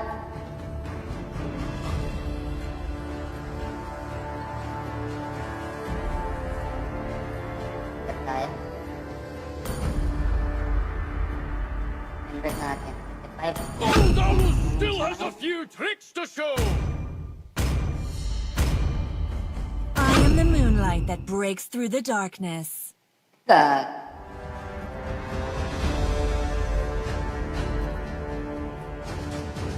Ready? Go!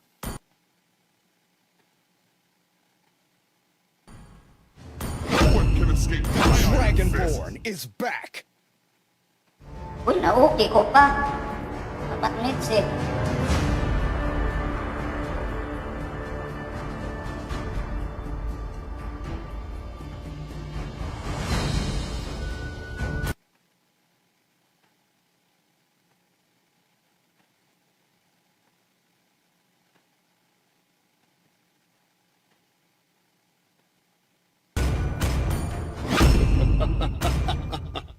On 1,000 worlds, and not a single worthy foe.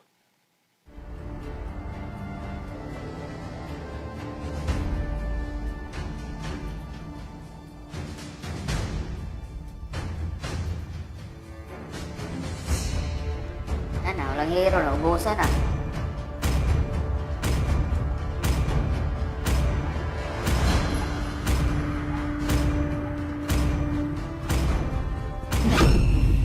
Payback time.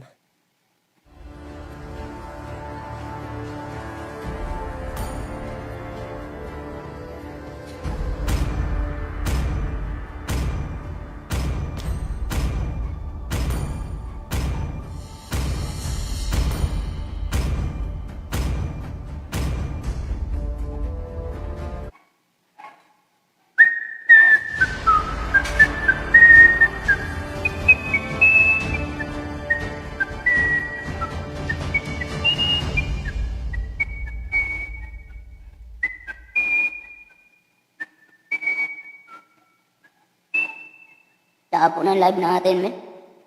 Ano? Ang tawag doon? Ano yung ano natin? May na internet natin, men.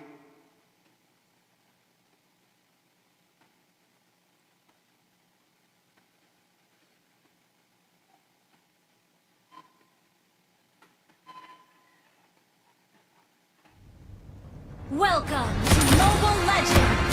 Launch attack!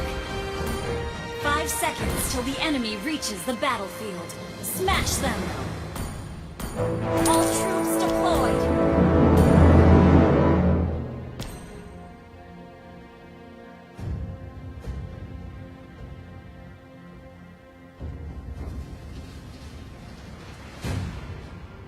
Ano lang siya, ano?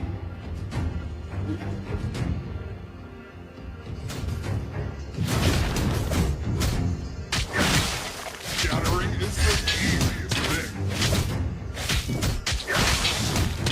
Request backup!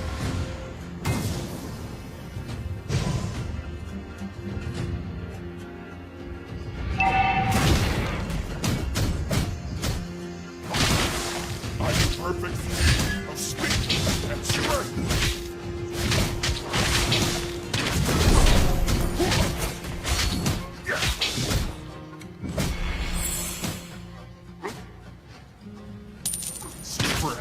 is simply my style.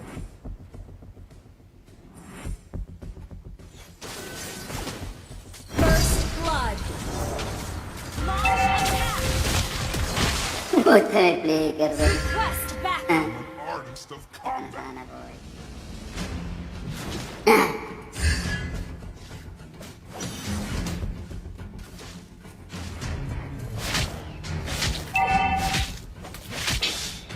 Umuwi. Sa ulo. Attack! If you dare! You have slain an Sa enemy. ulo mo, ayaw mo umuwi.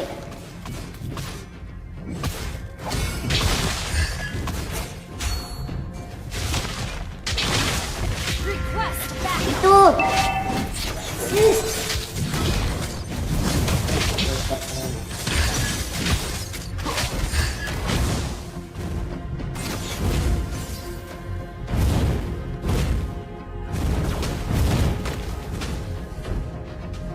The enemy has slain the turtle. Sorry. Request backup. Sorry. You have slain an enemy.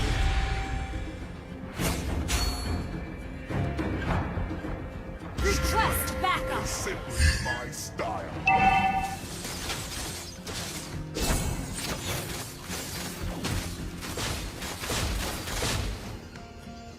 Behold my strength!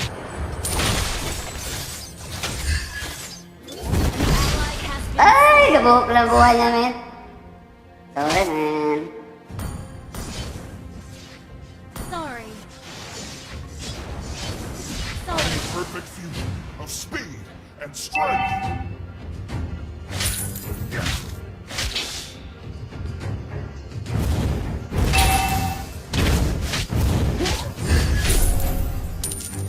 The time is now.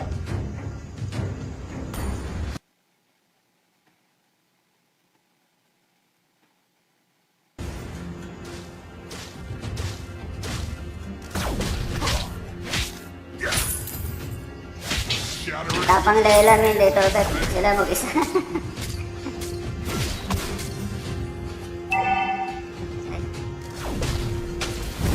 Request backup. enjoy being shattered apart. Hindi na pa yan. Ang kulit eh.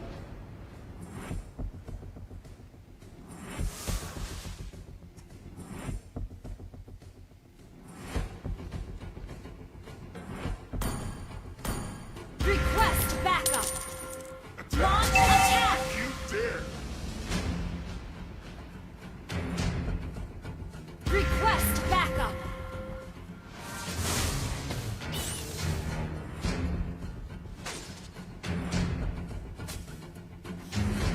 Enjoy. Request backup.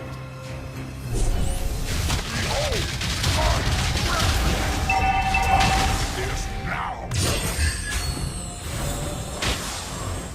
The enemy has slain the retreat. Request backup. Takpor natin. Walang kwentang core na to, ah. Wala pang patay, ah.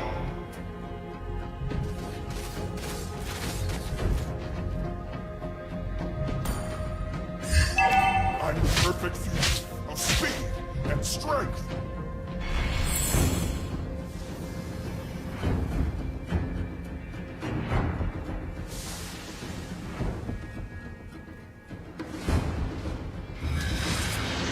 Ult is ready. Attack if you dare.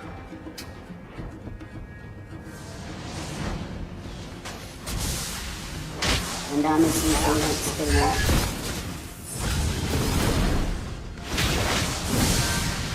Battle spell is ready.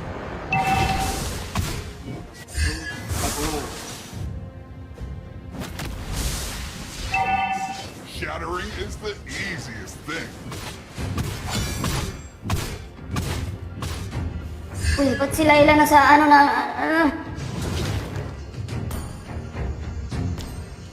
Nag-im-im na to, men. Strength Pinipilit is mag... simply my style.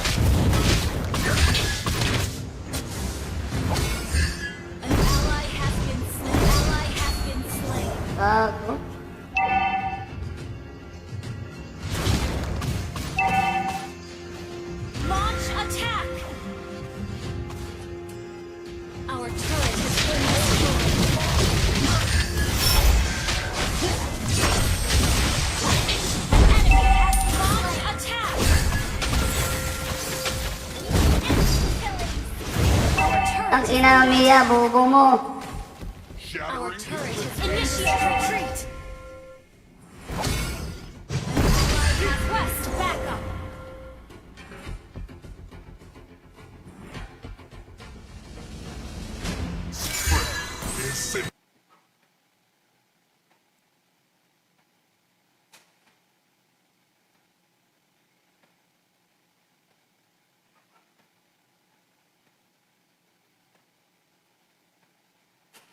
Request backup. Slain.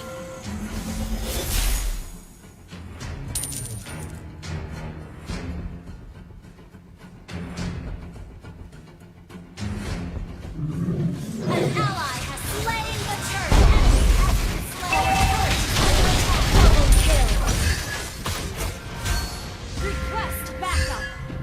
Push first. Enemy missing. Enjoy being shattered apart.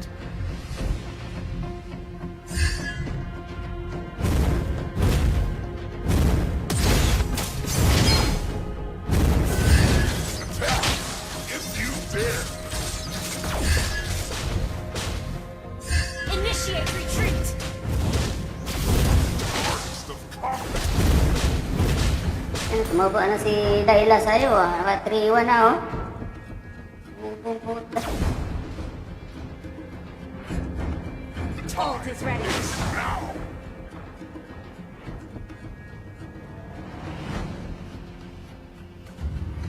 Silong rin doon. Push first.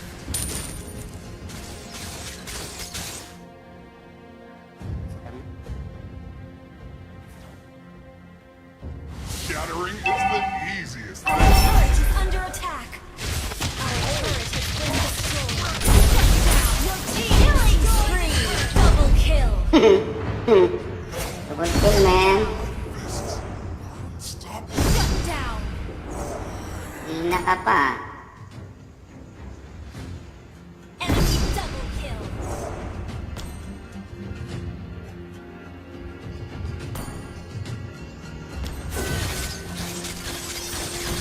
Push first.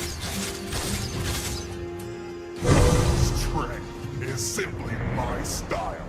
Initiate retreat.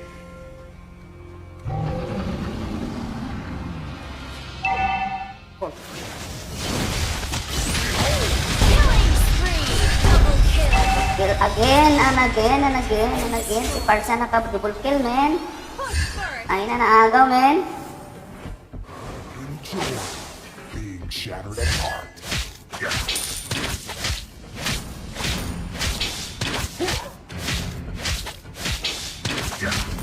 Push first. Initiate retreat.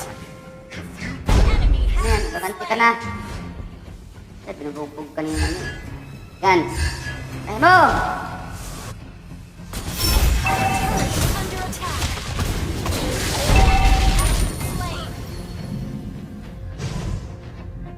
Tas, takbo! Takbo!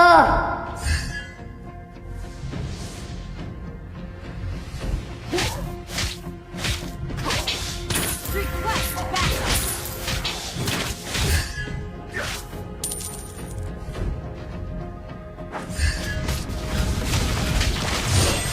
Your team destroyed the turret. Enemy rampage. Taba na itong Dairo. Ano, no? Backup. Kagawa na yung silong.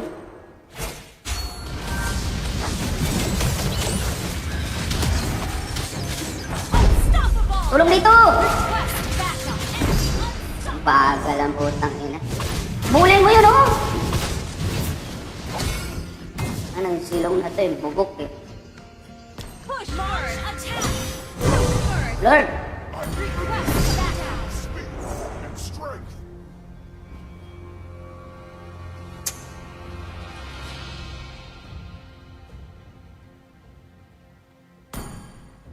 Launch attack. Request backup. Our turret is under attack. Enemy has slain more. Turret has been destroyed. Initiate retreat.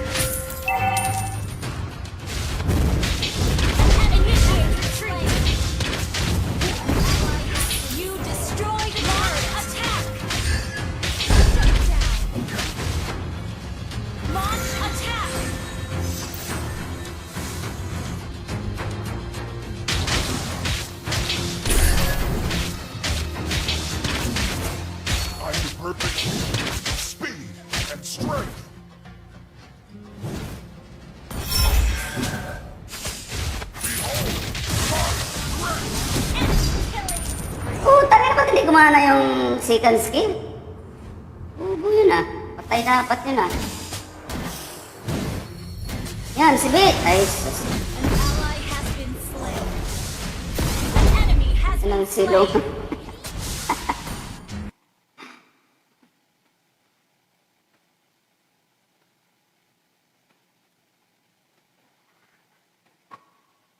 Our inhibitor turret is under attack.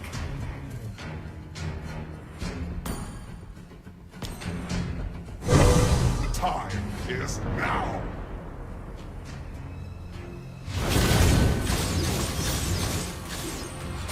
I'm the artist of combat. Our inhibitor turret is under attack.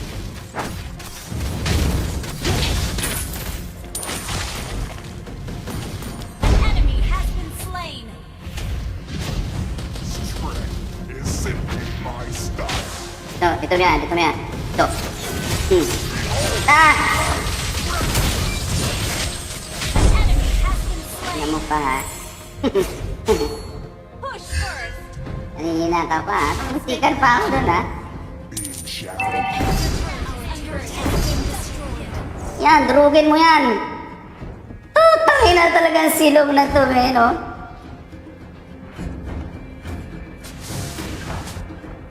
Grabe yung kabubuhan talaga yung silong, men.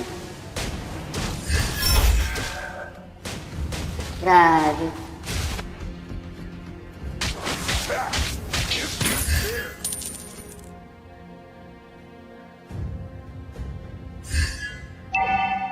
Unstable network. Push first. Shattering is the easiest thing.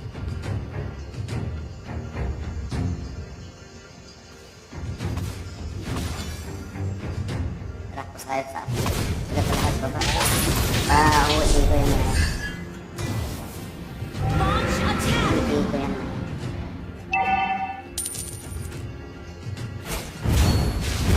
Our turret is under attack.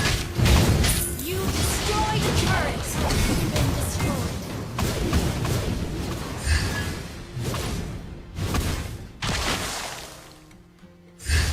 Ally has been slain.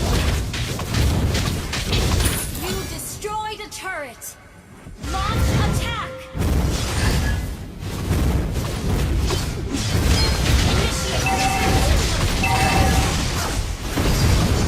Dead. Initiate retreat. Dead. Initiate retreat. Retreat! Initiate retreat. Tumitigil pa eh.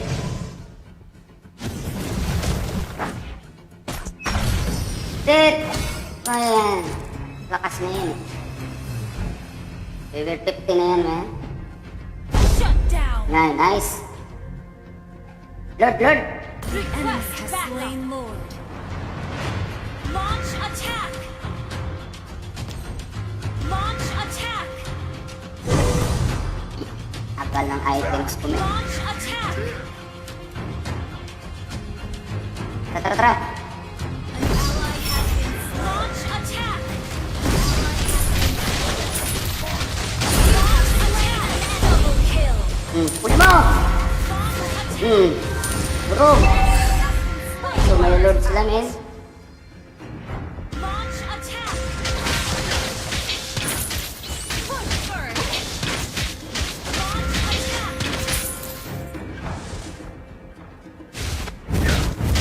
Launch attack. Retreat. Initiate retreat. Retreat! Diyan na si Bell. Launch attack. Launch Retreat. attack. Initiate retreat. Retreat muna, men. Clear muna tayo, clear lane. Launch attack. Clear up lanes. Push first. It's simply my style.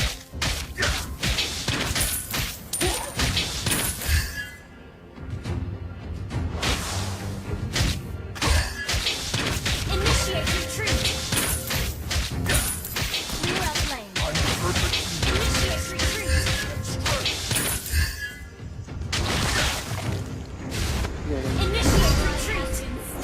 Daming retreat at tigas na ulo kasi nitong parsya na to. Retreat.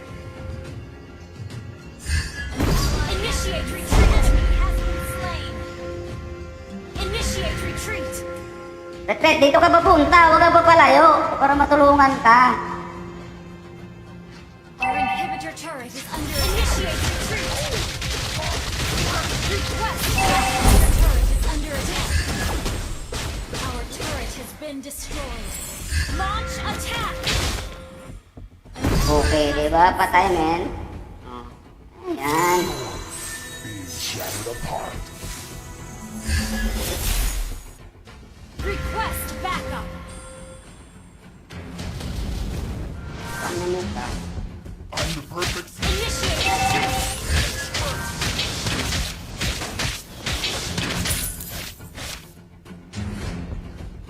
Kasi sa akin, men. Ayan, men.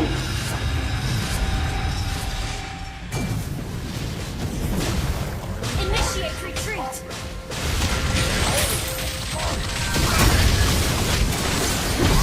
Launch attack. Patay. Buhay pa? Uisip na yan.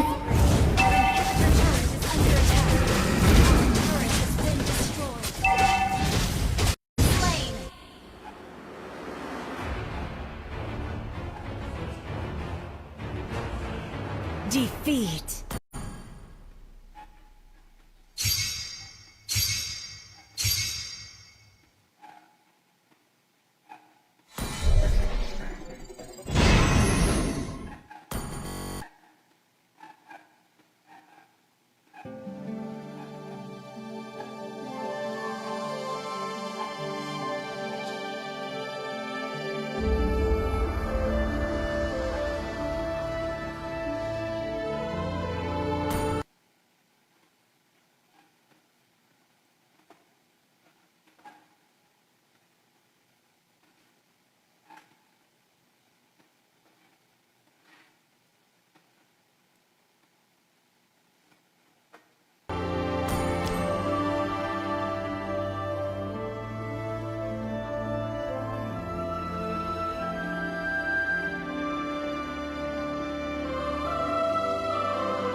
Political partner, Gank, will be eliminated.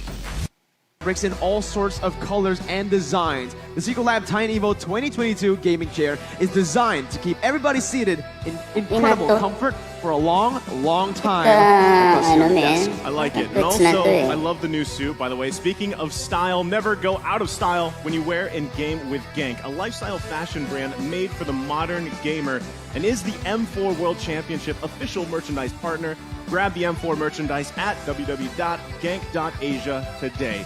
Once again, thank you to our lovely sponsors. M4 would not be possible without your support. So, with all that being said, we have today, right? This is the last day of the group stages.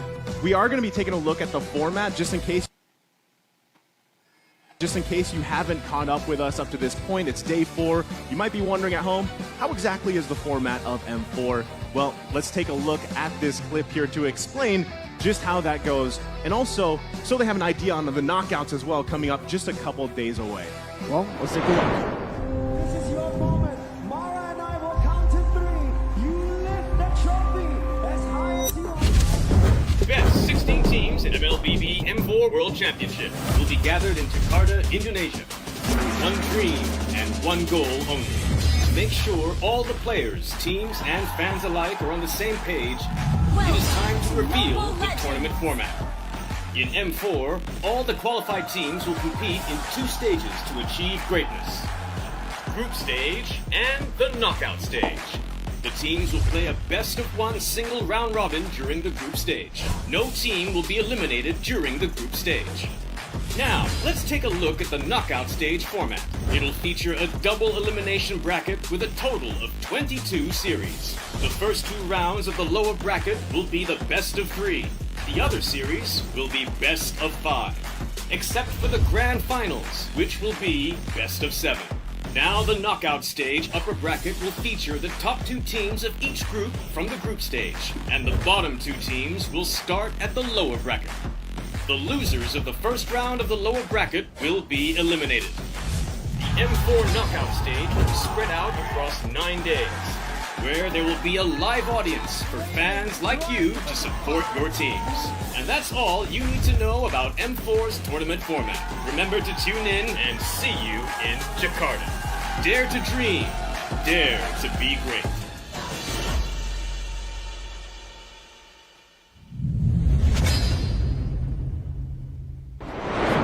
And with that being said, let's take a look at today's schedule. Again, this is the last day of the group stage, the last 6 best of ones. Mirko, how are we looking today? RQ Brazil or RQ Akira taking on S11 Gaming from Argentina first. Then we obviously have Occupy Thrones facing off against Echo PH. S11 Gaming then going up against the Malaysian champions in Team Hawk. And after that, even though we won't be on the desk, there'll be Echo going up against RSG Singapore, The Valley, the very hyped up The Valley against Team Hawk, and of course RRQ Hoshi against RSG again. Rashi Hoshi? RRQ. RRQ Hoshi. Okay. Well, either way, right? Today is just filled with more action-packed games ahead of us, and I gotta say, I think us here on the desk can collectively agree that group stages was way more interesting than maybe a lot of people expected. Interesting. I mean, a lot of people said Group A was going to be predictable. Yeah. That was what happened to Group A? They were so wrong. It's incredible, man. I mean, yesterday, I think me and Mirko specifically were still feeling the after effects of that crazy match. It's crazy. It's so mind-blowing. I think it sends shockwaves throughout the MLBB world. I think the teams here, they want to capture that spirit, right? The passion that especially Falcon was able to show on stage. They were full of emotions, man. Again, after such lows, losing their first game up against Incendio, and then coming back into that group, getting the top spot against the defending champions. I love it. And before we get more into today's matches, the M4 Pass is available now. You can complete all the active tasks, and you will reach level 75 at ease, and for free, of course. So log in now. Exclusive rewards like the Beatrix Light Chaser, Beatrix Stellar Brilliance, and the M4 Beatrix figurine are awaiting for you. Don't forget the hashtags as well. Hashtag Mobile Legends Bang Bang, hashtag MLBBM4, and the last one, hashtag Dare to Be Great.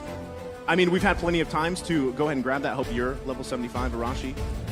Ooh, I think there's just so much going on here. I haven't been able to actually get all the way up there. You know, it is what it is. That's what we do over here on the catcher desk. We do it for you guys. It's tough. I mean, it is tough, but we are going to be taking now a look at the team lineup for RRQ Akira here.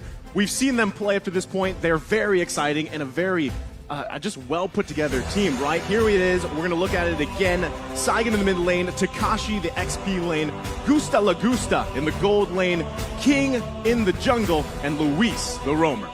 I mean, funny enough, I think a lot of us casters have the single member that we actually see stand out. We hear a lot of people talk about Takashi. We hear a lot about Gusta La Gusta as well. Welcome, ladies and gentlemen, from Brazil, 33 consecutive wins, RRQ Akira! Woo. Man, these guys, again, you don't know who to pick out from this lineup, right? They're all just massive players for their team across the board here. And especially, I mean, if you think about the importance of roamers, like we've seen a lot of those highlights from Luis and just as a team. But now, taking a look here at S11 Gaming, Arashi. Chan in the mid lane, Papadog in the EXP lane, Kai in the gold lane, Jotun in the jungle, and Erwin as that roamer. And this is a squad that has shown a lot of potential, and they are coming up against RRQ today. RRQ topping their group for now, but S11 right now as they walk up on stage, we're going to welcome the Argentinians, S11 Gaming. these guys are ready to play as well. I mean, they're still out there to prove and maybe possibly be the team here to stop that win streak like you mentioned, Mirko. I mean, RRQ Akira has been on fire to say the least here. We all are going to be taking a look at the talent predictions as well. I'm sure this one's going to be interesting because, again, RRQ Akira I feel like has won hearts, but you can't count out S11 Argentina Gaming as well. Taking a look at it across the board, though, that's a lot of RRQ Akira. That's 5, right? RRQ Akira has only one S11 gaming vote, and it comes from Lucky, from Latam. So it's just some support back again to S11. But honestly, looking at RRQ Akira's performance so far at M4, and looking at S11 Gaming's performance, yeah, you can understand, right? You can understand why RRQ Akira are the heavy favorites coming into this matchup, and you can also see why me and Santi have gone for RRQ Akira. Only one vote towards S11, so they're definitely the underdogs in this particular match. But of course, you can't count them out just yet. We are seeing that in this group stage, the moment you think it's obvious, it's a no-brainer, that is where you just get completely caught off guard. I mean, you know that the support is there. The other day, too, both RRQ squads had the marching band, which is, you know, I had to ask here at the desk. I was like, is this a normal thing for the RRQ fans? I mean, absolutely. It's a great morale boost. I can't wait to see what's going to happen in the knockout stage because I feel like you guys are going to have multiple drums or bands going on. For sure, man. You know, the RRQ Kingdom, the most passionate fans in MLBB that I've ever seen, ever witnessed, and every single time RRQ Hoshi plays in ID, the atmosphere is just different. And right now, RRQ Akira, they're getting the same support with the keys to victory. Arashi, let's take a look at it. Capitalize on Luis playmaking to complete the hat trick in Group B. This man has been so active around the map. He has a lot of highlights, but we can see if S11 can deal with him today. Kashi to take off and control the EXP lane like he usually does, and beware of that mid-rotation in the early to mid-game because they need that domination in the side lanes. Of course, after that, they have to set up that stage for King as well in order to make sure that in the jungle, in the objective game, they have a lead as well. Yeah, I mean, King, that's what I was saying from when we saw them play early on in the group stage, King of the Jungle, right? That's what he's going to be looking to assert, his dominance there. But for S11 Gaming, their keys to victory, Chan must step up and dominate the mid lane. I think that's always a crucial point for any of these teams competing here because a lot of that rotation comes from that mid lane. The way you interact and set things up with your roamer could really work out well for them. Anticipate RRQ Akira's spicy backline dives. This is another trend that we're seeing here in M4, the group stages. Those initiators going straight for the gold lane or even possibly that mid lane character. They're really aggressive, right? RRQ Akira and S11 Gaming, they need to try to utilize that aggression and turn it around towards them. So usually when we see a dive comp, you want to go for something front to back. But honestly, looking at S11 and looking at how they really enjoyed playing MLBB, they like going for aggression too. Why not just go at it straight from the get-go? Pick a better composition to dominate the early stage and leave RRQ Akira hanging. On that point though, the third win condition, give meal a value meal. I mean, it's a great wordplay, but it also has such truth to it because the gold lane is in such a vulnerable position. But taking a look at the audience prediction right here, RRQ Akira has a very solid lead. Again, I think if you just typically you look at the performance, but even before their performance so far in the group stages, a lot of people had their eyes on what would RRQ Akira be? They knew that RRQ Akira had spent some time in Indonesia. I mean, a lot of teams did, but specifically working closely with RRQ Hoshi, how has that performed? And so far, I mean, the results speak for themselves here, right? And I feel like that is why you see a lot of that audience prediction rallying behind this team. And also, I mean, just personality-wise, too, you see them pretty much everywhere. So we are going to be loading up into the draft here. As we get loaded, game number 1 upon us in the first best of the one for this final day of the group stages. Already the band's coming out here. It's going to be S11 Gaming taking out that Valentina, who we see constantly either banned or picked out. The Glue, which we know a lot of people, they have special feelings about. And on the other side, we've got the Fanny and the Wan band. It's still just standard bans, right? These are the prio heroes currently. The only unique ban is, surprisingly enough, the Valentina, because right now we're seeing a lot of Valentina get left open, and it's still seeing mixed results. Not super successful, but not bad at all. Glue, however, has been banned a lot, has been played sometimes too, has never been let go in the draft at all. but it's actually sitting at a negative win rate, which is interesting, right? Because we all said that glue's broken, glue's broken, glue's broken. But because it's really good, a lot of teams maybe overestimate force pick it, and we've seen that the results haven't really been too good. Or maybe they use it and try to overcompensate for a bit of a disadvantage in their drafting phase. Right now, Yves as well as Carry, two very solid heroes, has been banned out as well. S11 with a very quick pick onto that Joy. Very mobile, very dangerous with good clear in the lane. An all-around very solid hero, but it depends on which lane, which position does this Joy go to. In the XP lane, with the Vengeance, I think it's just so much better. I was just going to ask you that, Rashi. You know, this has been, I feel like, a debate here on the caster desk so far up to day 4. Where does Joy fit? Where does she shine the most? And it's still, I feel like it is still up for debate up to this point. But on the flip side, we have RQ Akira locking in another pretty well-picked hero, Kaja, because of just the Divine Judgment pick-off potential. And then, of course, we're going to see Fredrin here. The biggest thing, though, is Fredrin still allowing that flexibility. You still don't know. Is he going in the side lane? Is he going in the jungle? Same thing that you can say, again, about Joy here. Technically, the Kaja is also still flex, right? We still don't know, right? Jungle Kaja. Roam, jungle could still work. XP not so much, but yeah, the Fredrin and the Kaja, two solid picks, not just in their lanes, but even just the flexible potential of these two heroes. On the other side though, Joy hasn't found a lot of success too. It's been prio, it's been banned out and picked every single time, but the results have been really bad for the Joy. S11 Gaming though, they're doubling down on that early aggression that we mentioned, picking up a Cho and the Kadita mid-control. That's the name of the game for the Argentinians. I thought that RQ Akira was going to go very aggressive with the card control, right, from Fredrin and Kaja. But S11, they want to contest that with a Kadita pick. And usually, we have seen that the Kadita can be flexed out, but for the most part, it's always in the roam position. So we'll see if S11 can surprise us and maybe use this Cho as a bit more of a wild card as well. I would love if RQ Akira locks in another flexible pick, because still, for both teams in the first phase of the draft, question mark. Yeah, it's literally a huge question mark. Where are these people going, aside maybe from the Kadita, like you said, right? Because Cho has also been in the jungle. Joy has been in the jungle, right? So there leaves that, just again, that huge question mark on the table. The next pick, though, this one we know where it's going, right into the gold lane. The Beatrix is locked in. You think? No, okay, yeah. Jungle Beatrix. You're calling a mid-lane Beatrix? Well, we did see that before, right? Before it got nerfed, before all the changes towards Beatrix, but now I think we have to agree, right? There's no way that this gets flexed. The Beatrix doesn't really do well in the mid lane, especially up against these two monsters in Kadita and Cho. But a question for you too, Arashi. Beatrix, same thing. Win rate, not good at all. It's abysmal win rate. What do you think?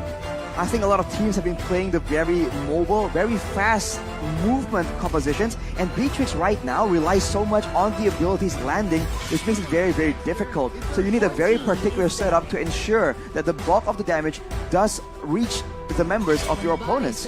And on that note as well, it's going to be a bit difficult in the laning phase, considering how much all these teams just roam around and make sure that their gold laner has an advantage. So RRQ, they want to go aggressive, and they're looking like they have a bit of a combo going on, but the Beatrix has always been struggling, especially against so much pick-up potential from the side of S11. Yeah, I feel like we're in a weird place, right? Where you're still seeing Beatrix picked up a lot, but the win rate just isn't there. But you know, obviously these teams spent a lot of time practicing. We saw a lot of Beatrix 1-1 previously, right, throughout the year and everything. So we'll see again how you utilize that gold lane, because honestly, it's not always about the gold lane in these matchups, which we're seeing here. And I also love that Benedetta ban coming out from S11 because of just the massive game that we saw Takashi have, and even in that versus, you saw the signature pick was actually the Terizla there, right? Do we possibly see a ban towards that? Is it possible that that comes out here, or is he actually going to be playing the Fredrin? I mean, that's the biggest question, where exactly Takashi's going. See, that's why the flex picks are just so good in the first phase, right? It really makes the opponents think. And S11, they're going to have to go for a ban towards the XP. Not the Terizla, but it's the hero with the initial T. It's the Tamiz in the XP that's going to be banned out, right? We haven't seen a lot of Tamas. I think it's just white chicken, man. It's just white, right? It's just white. Yeah, that was a very impressive game from Fried Chicken, though. Yeah. Maybe S11, that is what they want to avoid, right? They want to go for pickoffs, but if they're up against a very solid EXP laner that can go up against multiple members at the same time, then that would actually throw a wrench into their macro setups. So I think it's a smart move, but RQ Akira, they have a lot more options here still. They can go for that Lolita that's still available, and that is a hero that Luis has shown to be playing so well. Mid lane. Yeah, I mean, we're going to get our answer in just a couple seconds. Lunox. Okay, Lunox, right? Who we've seen pop up 3 times up to this point, has had a pretty good performance. Really good, yeah. Really good. But mostly in the gold lane. Mostly in the gold lane, right? But so that's not happening here. So unless. But I think it's highly doubtful here with the Matrix. But S11 Gaming, I mean, what do they want to take into the gold lane here specifically? And then still, in just a couple seconds, we will find out, is this Joy still going in that jungle? Could it be the Cho here? Now, having the Kadita locked in with that burst potential, you do have a great option to burst someone down from RQ Akira, but you got to utilize it, and that is the Irithil locked in for the gold lane. Oh man, Irithil just hasn't been too solid here in M4, the meta currently, but I do like the Grok pick, right? It really stops the momentum that RQ Akira has, stops them from engaging, and hey, it's also a solid initiation tool. Let me ask you something. Go ahead. Weapon Master Grok or High and Dry Grok? It depends if he's a roamer or the XP now, right? Because the Cho can still go to XP. Can still, yeah. I think the Grok's going to go to roam position. Looking at the games that, well, yesterday's games, High and Dry, Weapon Mastery, I am biased towards Weapon Mastery, right? The damage that Alien was doing was unreal, and you scale to the later stage of the game. So I think it'll definitely help him up against this kind of composition, which is quite squishy. If you want to look for that one shot, sure, just go for the Weapon Mastery, wait for those items, and then go. But the smartest pick is another, just such a solid choice for RQ Akira up against so much CC. It's going to cancel out everything. Yeah, I like it. We've seen now both team compositions here. Arashi, any final thoughts on the team composition you like the most? I feel like both teams are just so aggressive, but I feel like for RQ Akira, they have a bit more tools to work around with, a bit more crowd control immunity that will allow them to be a lot more dominant in the vision contesting. So I believe they have a bit of an edge here, but as you mentioned, both teams, they just seem very intent on just diving towards each other. Well, I gotta say, you know, with RQ Akira here, they definitely have the tools they need. But I think the biggest thing, again, is that Marches pick, right? How do you utilize that? You're going to be able to dodge a lot of CC here. And then can you also utilize the Kaja pick? Because we've seen games where that struggled as well. But that's going to be it for the draft as we load up into the Land of Dawn. Ladies and gentlemen, the last day of the group stages. RQ Akira versus S11 Gaming. Oh, you can already see the group up from both of the teams, right? They're just swapping sides right now as both teams, again, are just looking to just help their junglers get the buffs normally. Both junglers opting to go for the purple buff here. Yeah. So it's a very interesting path they're going to take. There's one thing that's very interesting, though, yeah. Papa Dog. Is that it? Is that what I was going to point it out to you, man? Weapon Mastery, right? He didn't go for it. He went for High and Dry here, which is interesting. What do you think about this? It means that he is going for a lot of 1v1 damage coming in. But of course, on the side of RQ Akira, they also actually went for the Martis in the EXP lane instead. So both teams, again, going to be very aggressive. But I do think that as far as wave clear goes, RQ Akira has a bit of a lead with the Beatrix, with the Lunox, as well as the Martis. So I think in the early game, that kind of speed and how you can rotate will be critical in deciding who arrives to the fights first. See, this is why it's so interesting with drafts, because both teams super flex, right? We didn't initially we were like, where's Joy going? She goes in the jungle, okay. Then you have the Kadita in the mid lane not roaming. You have the Cho on the roam, and on the other side, same thing. You actually have the Fredrin in the jungle, right, doing that, and then it was the Martis, who we have seen in the jungle as well often, but he's in the hands of Takashi here, and that matchup alone, Takashi versus Papa Dog, I feel like it's going to be tough for Takashi to get a kill here, whereas Papa Dog could possibly get an early one if he is able to utilize that high and dry emblem. And you can see the team focusing on the bottom side.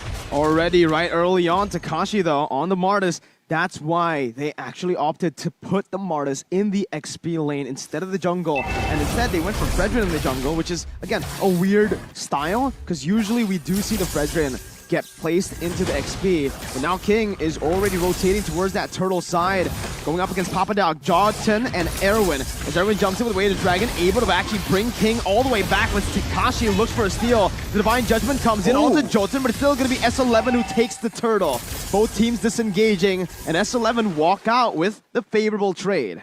No one gets taken out, but that is a very quick maneuver from S11, and I thought that RRQ Akira were the ones that were going to put a trigger, because if you look at the composition, they have a lot more burst damage they can play around with, whereas for S11, they have a lot more outplay potential, but it seems like they are the ones that will be picking up first blood. First blood by S11 and Chan. This is what we said in the keys to victory. He needs to start popping off. Yeah. Picks the Kadita, flashy hero, does it. Erwin, with the way the Dragon and the Jikundo, brings King back, and that might just be a kill. King can't dash away. Sagan tries to look for some compensation, but it is not enough just yet. S11 off to a great start here. And yes, like you mentioned, right, Kadita, if you can get these early kills, you've got that last worship here. You also have the Petrify, which again has been debated. You know, do you run with the Flicker? Do you have the Petrify? Obviously, a lot of more people would opt for the Petrify for that combination to get out one member from RRQ Akira. But already, is there anything that sticks out to your eye here, Arashi, for the emblems? Of course, we talked about the high-end dry already, but we can see actually in the mid lane though, a play happens to interrupt the analysis yet again. This is gonna be a spicy one, boys. They just don't like you, Arashi. They don't want you to talk, bro. I understand. Okay, you understand, right? But Erwin has just been massive here. I mean, I feel like at this point, most Cho games that we've seen have been very valuable, right? Whichever team decides to go with this hero. And it works so well in the roam because, again, you're able to just allow Jotun to go ahead and farm up, right? You don't really have to worry about too much, and then you come and contest those objectives. The next turtle come up here in just a couple seconds. He's going to be in the right situation, but Papa Dog. Ooh, almost getting solo killed by Takashi. And again, this Martis in the XP lane in the matchup up against the Grok is working really well, as Louise is going to be able to find a Divine Judgment. That's the Bandit's Rage coming in as well, as Erwin is able to find the way the Dragon onto Louise. Who gets the turtle? It's Chan, who takes it and secures it for his team. Both roamers falling, but again, S11 walk out with the better trade. That's a collateral turtle take from Chan with the rough waves. And S11, they're just doing so much better at abusing the fact that RRQ wants to group together and go for that dive in, because then they group up for that big combo, and later on Papa Dog will be in the mix as well. So RRQ, they need to try and spread out a bit, because in the early game at least, they don't really match that burst damage from the Kadita, so they have to wait for some items to come in for that Bandit's Rage like earlier to actually decimate the HP bars of S11. Man, right now, Chan is just, the value on this pick is massive for S11 here. And now the focus on the top side. They're actually going to back off, though. The whole team, both squads here, but Erwin. Almost. Just looking for it, right? Doesn't have the flicker just yet, so he actually stops right there. I do want to talk a little bit about the stakes of the game. If Akira wins this game, guaranteed upper brackets, #1 in the group. But if they lose, there is a chance of a three-way tie once again in this group. Are you ready for it? I'm ready. Erwin's ready too, as he flickers under the turret. Not going to be able to find the Jikundo though, as Erwin's going to fall under that turret, gets caught. But Sagan falls too. Chan, right now, is popping off. He's doing what the keys to victory tells him to do. Sagan he listens, bro. Almost instantly gets deleted. I thought he was going to survive, but he got clipped by the rough waves, and that instantly bursted him down. So Chen is so massive right now, but in the bottom side. The wild charge just stops Takashi, unless he's able to do something here. Nope, nothing magical there. He's just going to get taken down, and RRQ Akira are able to find a trade on a turret for kill. I mean, given the situation that S11 has, RRQ Akira has been finding ways to keep it as close as possible in terms of economy, right? That's best case scenario for them, because they're going to have to claw back into this game. Right now, the pace obviously being set by S11. Next turtle's up. You can see even Papa Dog finding the positioning he needs to. and Luis doesn't have Divine Judgment, right? So this is most likely going to be another turtle going in the hands of S11, furthering their lead here objectively, and they'll be able to play around this as pretty much all of their members getting very comfortable in terms of itemization at this point in the game. This is why it's so difficult when you go for so many late game picks. We saw a similar story from Blacklist, but they are forced to concede so many objectives in the early game. But fortunately for them, they're still able to match the structure takes and even have a bit of a lead. Taking a look at the items right here, Hunter Strike for Takashi means that he can be a lot more aggressive, but Gusta Lagusta with the Blade of Despair will start doing a lot more damage, especially to the Squishier members. But of course, once the lightning punching from Chen is completed, the already insane burst will get even worse for the side of RRQ. Takashi was looking for a steal there, but will be caught on the wild charges. Erwin comes in to rotate, but Jotun's just going to be able to slay him down. The Divine Judgment comes onto Erwin right now as King is able to find a taunt. Sagan picks up the kill, a 1-for-1 right now. Ooh, Chen still able to get out. Jotun, once again, jumping back and forth, trying to get that last proc, but will just decide to disengage as Sagan comes in, just dealing some damage.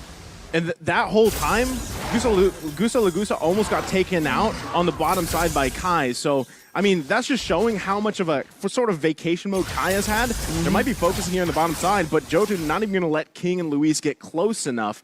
Still, though, Luis doesn't have the Divine Judgment. This is what RRQ Akira has to do. They have to play around Luis, and that's kind of been the trend for them throughout the group stage, is Luis finding those sets, whether he was playing the Lolita, whether it's the Kaja here. And still, if Gusta Lagusta can continue to grab a couple kills here and there, he's got weapon mastery himself, he will be a threat as the game goes on here.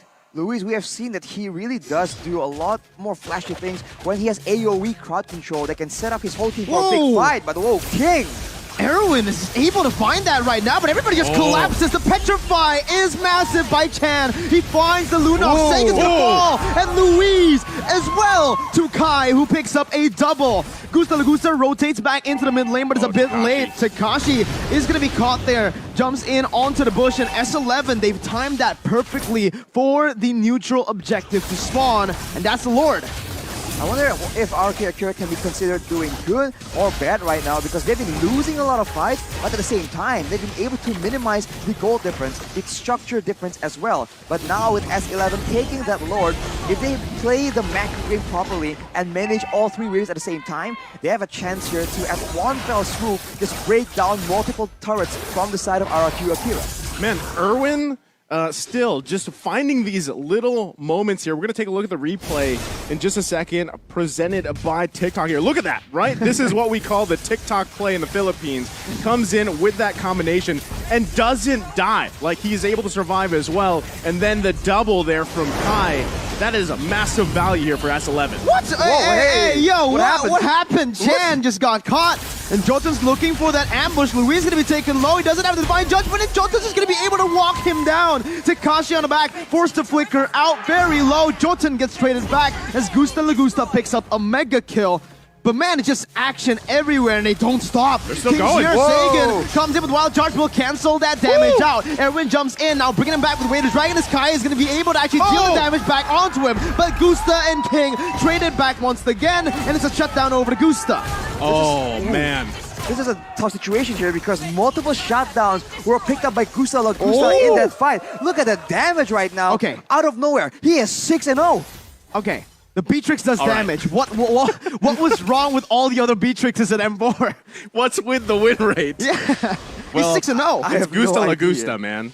He's 6-0. He has the weapon mastery. And just a couple minutes ago, we were like, at one point, Gusta Lagusta, if he can continue to farm up, he is going to be a threat. And this is now. Now we're here, right? This is exactly what we're seeing. They get some more space on the map that they need. They even out the turret situation. But still, S11 is not out of this, right? They still do have quite a bit of control. They've got setups here. But Erwin, at this point, has to be much more careful in the way that he approaches these. And the same thing, Luis, now that he has Divine Judgment, he's feeling a little bit more confident, especially with Gusta Lagusta popping off at this point.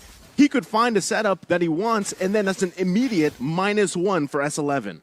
it's going to be way harder for S11 to pull off their composition in the later stage of the game, right? They need to use their burst really efficiently towards that back line, and it's Sagan and Gusta. Thing is, Sagan can go invulnerable, and Gusta, the longer the game goes, will have some defensive items, will be a bit harder to catch. Meanwhile, for S11, most of them are open, and most of them can't really, take the prolonged fights here. It's just Kai, but just as I say it, again, Gusta, Lagusta, he's dealing a lot towards Papa Dog on that high and dry. See, that's the thing. As we just said, Luis will pull those into Gusta Lagusta, find a kill, but Chan, though, Chan still has the rough waves.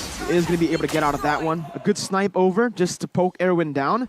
But RRQ are doing good right now. They've gone the turrets down, and they can actually just wait it out. Played a long game, unless Erwin gets caught here, and that's just a legendary picked up by Gusta.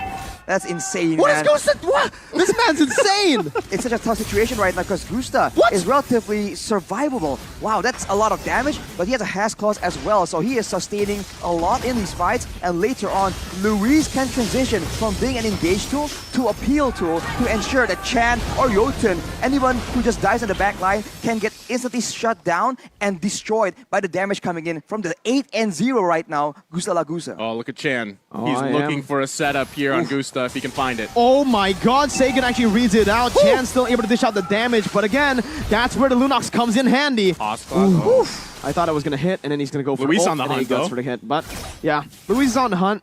Not really going to be able to commit just yet, though. So, both teams just disengage unless Papa Dog gets caught with Wild Charge. He is going to be able to turn it back around onto RQ Akira. Luis is going to be sprayed down right there as Gusta still dealing a lot of damage in the back. Flickering out to safety as he's going to be able to kite for a bit, but King will fall to the hands of Kai, who's still running wild on RRQ Akira. And there's a triple kill, and in the mid lane, it's a 1v1 where Chan's going to be able to actually deal out the damage to shut Gusta down. Takashi coming back at it, getting the decimate, and getting a trade back in. It's a 4-for-1.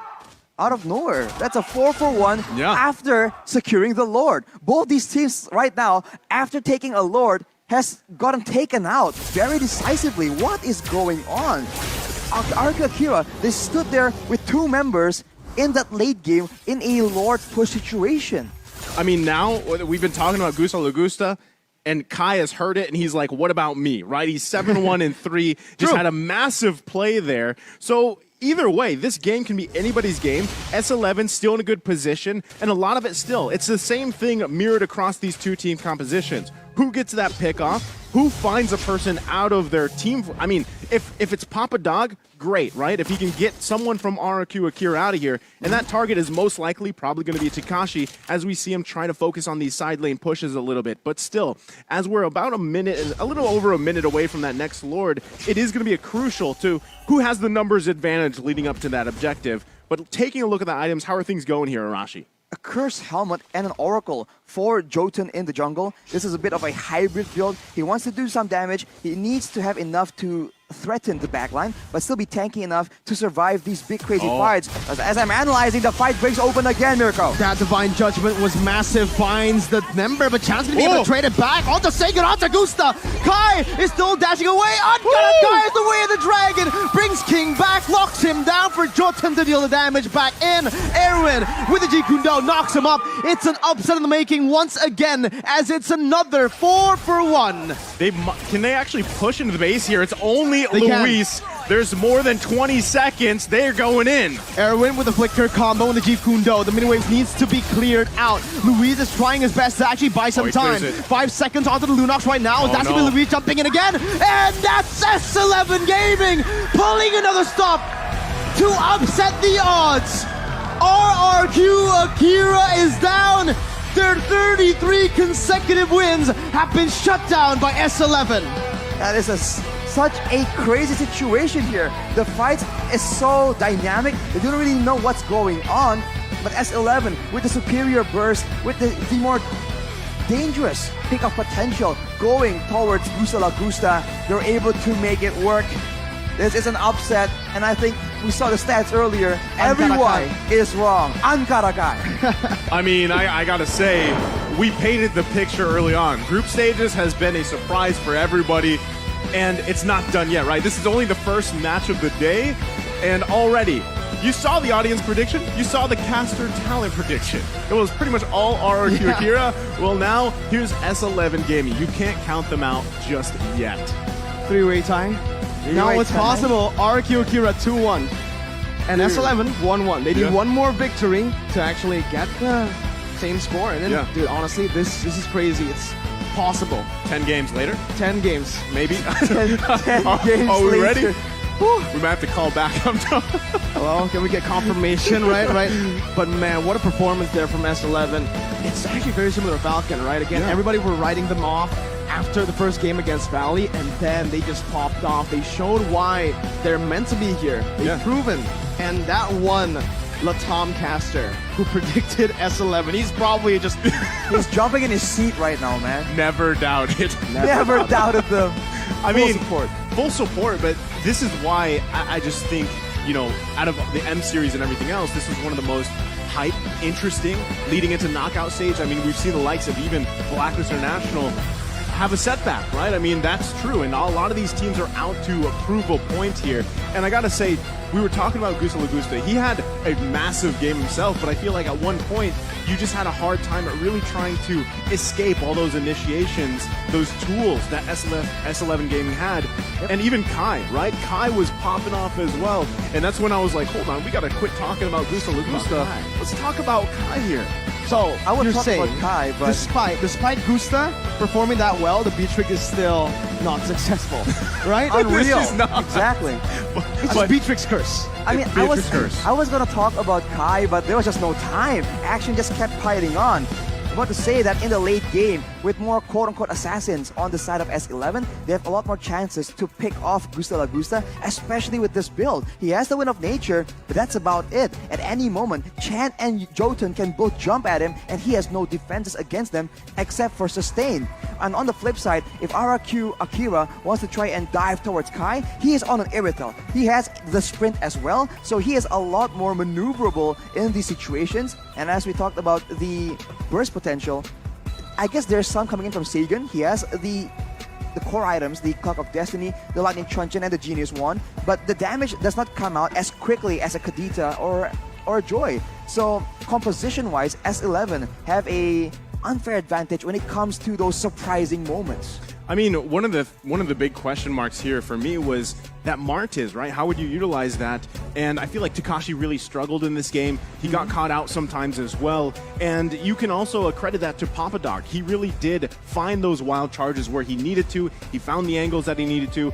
But Chan, man, I mean, even early game, we talk about Kai and everything else, Irwin with the setups, but even Chan early on, I think he was, 3-0 at one point, 4-0, just bursting people down, like, massively throughout the game, and it just worked out well for them, right? We are going to be taking a look at the post-game stats as well, and get a better picture of how this all happened for this best of one. What's really impressive for me for S11 Gaming from them is the shift, right? The transitional shift for them in who carries the game. Yep. Early on, it was Chan. Then you saw Papa Dog was just helping Chan out with those setups with Erwin. But then later on, they were like, yeah, Kai, you got it, bro. We just open up some space. We dive in to create a front-to-back for you. It's a dive comp, but that dive is just to provide for Kai in the later stages. You know, I thought that RRQ Akira would have a bit more advantage in the pickoff game due to the wave clear, because usually B-Trix, right, will be clearing so fast with those abilities.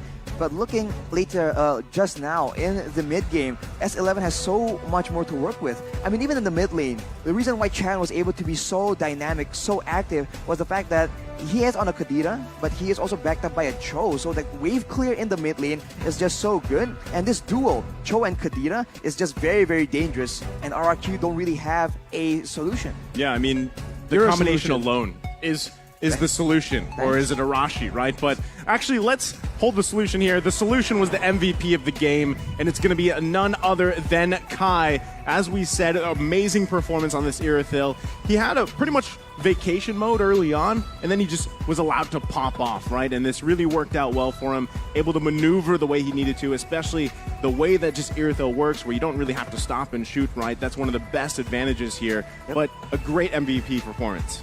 Definitely.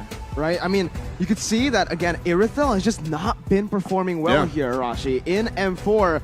But Kai, he made it work, just like Gusta was almost able to make the B-Trix work.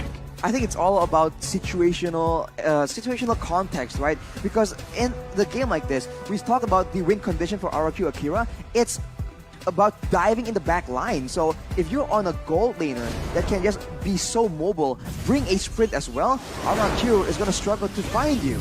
Take a look at some of the highlights here and see some of the moves coming in from Kai. But early on, it's just a huge slugfest coming in. And in a way, it just seems very coin-flipping from both teams. But, you know, if the results speak for themselves, there's no issue with it. But you can see that the crowd control is mainly what becomes a big problem here. There is damage in the hands of RRQ Akira, but when they are caught off position, when they are threatened constantly by the possibility of just being locked down, it makes it very difficult for them to actually be active. Look at Gusta here, completely zoned away before any spells are even used, and even then, in the end, he is still taken out by Chan. And in contrast to that, you can see that Kai, yes, he is kiting very well, he's maneuvering around all the danger, but at the same time, the only real way that anyone can get to him is Takashi just running at him. Look at King, trying his best to catch up, it's just not enough. I mean, that moment right there that we just saw in the highlights is a frustrating part because Kai's like one hit away and you can't catch him. Literally. Grandma. Right? So what happened, but it's a great thing that happened because now, again, this makes things even more interesting for the day. Oh, yeah. Whether you want to look at it as, more games ahead of us as the night goes on, it's not just going to be 6 best of ones. It could be more. But I think there still has to be some other things falling into place here. Everything needs to come together, right? And for Group D right now, I mean, personally, I've been saying this for a long time, ever since the group was formed in the group draw. I feel like this is the most competitive group right now. I feel like all the teams are at the same skill level, and we're seeing it happen here. S11 beating Akira, Akira beating Hawk and Valley, but losing to S11. It's rock, paper, scissors. I mean, at this point, I gotta say, guess coins, predictions, they're pretty much like just take them and throw them out. Sorry. They're destroyed. But we do have to focus on the next match, right? The next match, the second match of the day, is right here. Occupy Thrones versus Echo from the Philippines. It's It's a banger. I'm If just gonna leave it there. Occupy Thrones wins against Echo, then there's a possibility of Group C ending in a tiebreaker too. So we might have 2 groups going to 3-way ties. And we are all wearing ties. We are. It's a sign. It's a sign. It's a sign, bro. We jinxed it. I don't think you can come on the desk without a time. Yeah, exactly. Take this. So Do we want ties? Like Well- in the groups, I mean? No, this is reality. I was going to say, well, we'll leave it at that, right? But Arashi, I know you're excited. I know you're not Ghani here, but I know you're excited for this, especially after the first match, right? Violence. But we're going to be taking a short break here, so sit tight. We'll be back after this for match number 2.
You live only once. For once, leave the comfort zone and raise yourself up.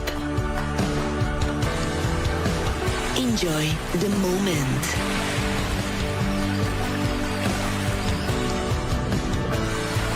Enhance your creativity. Raise up your life through a wonderful journey.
someday, you'll be the most shining light in the universe.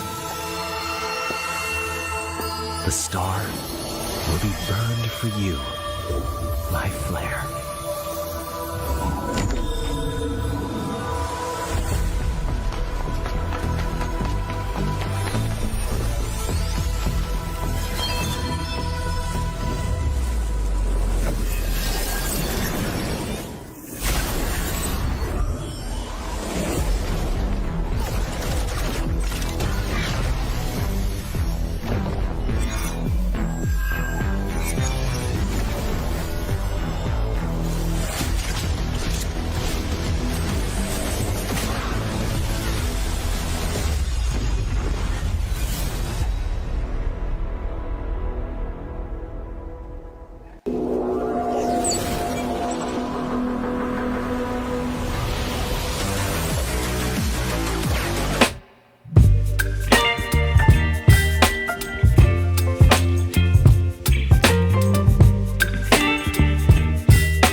Welcome back. We are live at the Mobile Legends Bang Bang M4 World Championship in Indonesia. It's me again, Naisu. Alongside me is Mirko and Arashi. And for those at home watching, we are ready to bring you more MLBB action in the last day of the group stages. Mirko, how are we feeling, especially after what just happened in the last series? I'm feeling great because we are set up for greatness, right?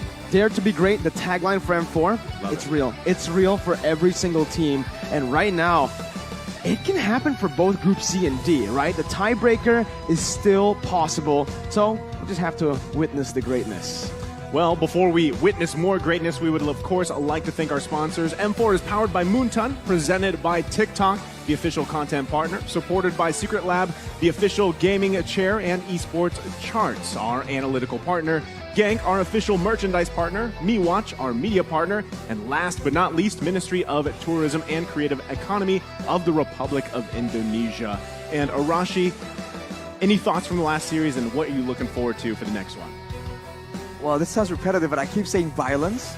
But I You're just full of violence, bro. I fully expect that this next game is going to be a slugfest as well, because we've seen it again and again. When you are the one making the first move, you have a bit of an advantage. You catch your opponents just slightly off guard, and that is all you need to actually make a decisive moment happen in such a high level. Well, we're going to take a look at the rest of today's schedule. Again, this is only the second match upon us of 6 best-of-1s here, for now. For now. So it's going to be Occupy Thrones versus Echo next, and then we're going to actually see S11 Gaming play again against Team Hawk, and that is also going to be a very crucial matchup here halfway through the day. All right, so if this were to happen, if the two-way tiebreaker or the two-group tiebreaker were to happen, Echo needs to win this game, and then RSG needs to beat Echo later. And for S11 in Group D, they need to be able to beat Hawk for that to happen. Yeah, I mean, sounds like so much ifs. So much ifs. There's all if, ands, and buts, basically. But let's also take a look at the buts. B-U-T. Okay. But let's look at today's group standing for Group C here, Arashi. Echo in a 1-0, followed by RSG in the same situation. Unfortunately for the home country here, Araki Hoshi is 1-1. But Occupy Thrones, they are definitely the underdogs. And we've been hearing that they are attempting to occupy the thrones. It's a tongue twister, man. It's a tongue twister. The double THs, man. You want to do it again? Try it again. There you go. Occupy the thrones. I like it. So we have to see if they can succeed in doing so today, because what we heard is from a medium bird that there's something very spicy in store for us. They're ready to shock the world, right? Yeah. Occupy Thrones right now. Again, a very similar story to a lot of these just dark horses here. Incendio Supremacy came out just playing insane at such a high level yesterday in Group A. And right now, Occupy Thrones, with a few days of breaks for them to really learn and to really just refine their craft, I believe it. I believe Occupy Thrones will show the best version of their team here today. Yeah, I mean, they had plenty of time to prepare here, but before we get into that, I want you guys to take a sneak peek at all the M4 events and about all the rewards you can get.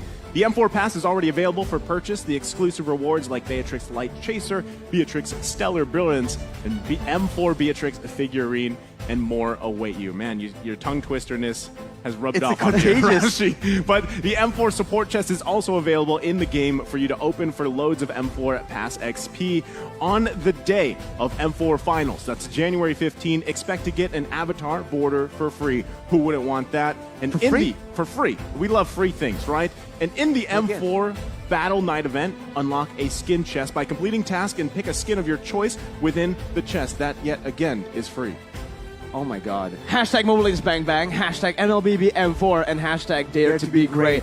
MOOnTv's Dare to be Great with the M4 Pass too, because it's available right now and you guys can all just play and complete the tasks, and you guys will be able to reach level 75 at ease, alright? G the Ico is somewhere here. He's already level 150.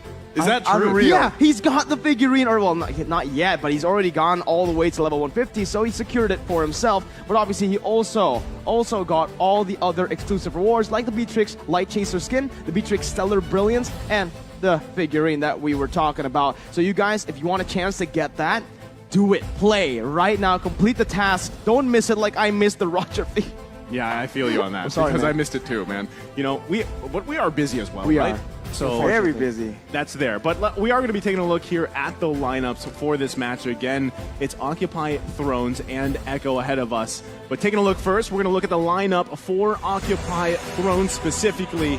And here we go. Arashi, who do we got here? Fury 77 in the mid lane, Hulk in the XP lane, Gato in the gold lane, Leo, the man himself, in the jungle, The caster? Maro. Maro is the highlighted player here, the prodigy. But yes, the caster Leo is with us in spirit as well, Mirko. Well, it's their last chance, so welcome all the way from Mina, Occupy Thrones! Cool. And as you said, Mirko, I mean, this is a very dire situation for them. Again, they're not out of the tournament, right? No one's going out of the tournament here, but they will be fighting. And again, Arashi, you mentioned it. Who knows what will happen here? Who knows what we'll see ahead of us? But if anything is to speak about itself, the last series tells us a lot. And now on the screen, we've got Echo Philippines. We've got Sanji in the mid lane, Sanford in the XP lane, Benny Cutie in the gold lane, Carl Teasy in the jungle, and JP once again in the roam position. Still no Yaoi here on stage at M4. But welcome, ladies and gentlemen, the Orcas, Echo Philippines!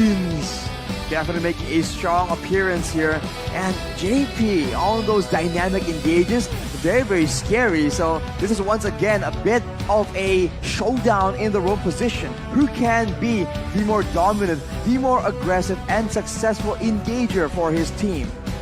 Well, I mean, there's a lot to question here, right? But already we've seen Echo especially play, and it was a very dominant game for them. But we're also going to be taking a look at the talent predictions here across the board. Whoa. That's a lot of Orcas. That's a lot of Echo. It's a whole pod.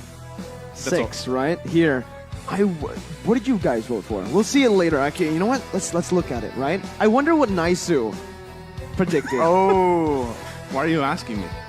Because you know you have some stakes in it. Yeah. technically. Let's see. Nice. Wow. All right. Wow. Oh, 6. Oh, 12. All 12 talents what? predicted Echo.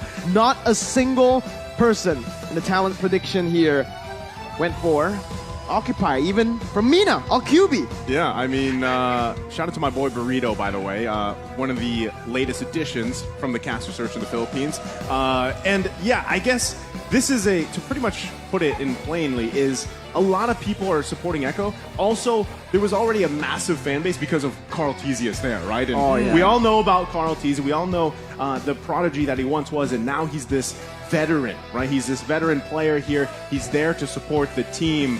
But that's not to say that Occupy Thrones can't give them a game here. The keys to victory, Arashi. Utilize the pick of heroes well in the hands of Maro. You have to better combo around it as well to capitalize on the situations, avoid the massive errors, control the aggression, and have a bit more patience. That comes with experience, but they have been experiencing a lot in the past few days. Expect a new hero composition coming in from Echo, just in case. And of course, once that's over, own the throne and let it be known, right? That they are here to rumble. They need to show what they got right now. 0-2 currently in the standings, right? Not looking too good. On the other side, Echo, they're looking really good. They're looking like, again, they're contenders. Yeah, I mean, looking at the keys to victory here, surprise Occupy Thrones with Daddy. Daddy. I like that. Whoever wrote that, great job. Maintain the momentum. Give Benny Cutie space to farm. Don't give Maro and Leo their comfort heroes. Maro is a standout for Occupy Thrones. I agree. I think that is a crucial key to victory for Echo here, especially if he gets his hands on the Franco. That's going to be devastating. So I wouldn't be surprised if that's either taken or banned out here from Echo, right? Because Maro is definitely a threat to be reckoned with. But Echo, the keys to victory there. And also, if you're Occupy Thrones, try your best to control Carl Teasy, right? Don't allow him to excel in that jungler. And looking at the audience prediction as well, it's quite the slide, right, for Echo here. But this is actually very interesting. Vietnam. Yeah. They're rooting for Occupy Thrones. 66% of them, you know? All right, we'll see it. We'll see if Occupy Thrones are ready to go up against Echo, one of the tournament favorites, one of the teams that's just been hyped up for M4. I put them as the only other double S tier team with Onyx. here's the scary part though, right? The caster curse has been absolutely real. There you go. There you go. In the caster predictions, There was it's 12. full gang orca. It's a full pod of orcas, of 12 orcas. And that is just a scary situation to deal with, man. That is a great point, Arashi. Let's see if that comes to fruition here. But we're jumping into the draft for this game. It's going to be Echo on the blue side, Occupy Thrones on the red. Some of the bands already coming out here. That's the Kai, the Faramis is taken out by Echo. Occupy Thrones so far with a 1-1.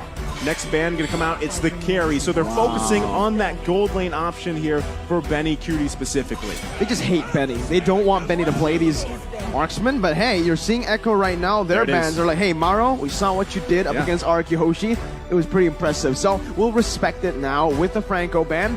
The Akai and the Faramis is also respect, right? Especially the Akai, because we've seen that Leo really likes to play the Akai. He's played it 2 times, I believe, in 2 of their games, so 100%. And he's been playing very well, especially in that retribution department, particularly against Araki Hoshi. He was able to win the vast majority, if not all, of the retribution battles, because even when the Lord or mutual objective was secured by Araki Hoshi, it wasn't on Albert. So it's a very interesting situation, but of course, if they want to go for something more aggressive, having a tank in the jungle can work.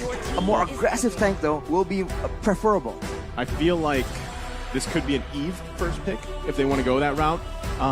We've seen, the performance so far, and pretty much everybody playing Eve, how well it's been. There it is, right? We've seen Sanji, very good. The outplay potential, and look at that win rate. That was 70% win rate so far for this Eve.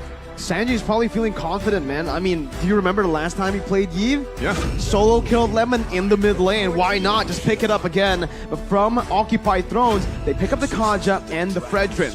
Very fast drafts, however. Echo instantly respond to the draft with the Yuzong pick, which is going to be really good because it basically says, hey, Occupy Thrones. Now, you can pick whatever you want in the back line. We'll have 2 members that can constantly dive towards that back line, and one can even kick you back to the team.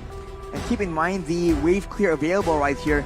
Yves, Cho, and Yuzong. That's a lot of dominant laning, and that's a lot of lane pressure that Occupy Thrones need to deal with before they can even attempt to go for a pickoff. The final pick will be a Valentina, but given the circumstances here, I'm not sure how well this will do.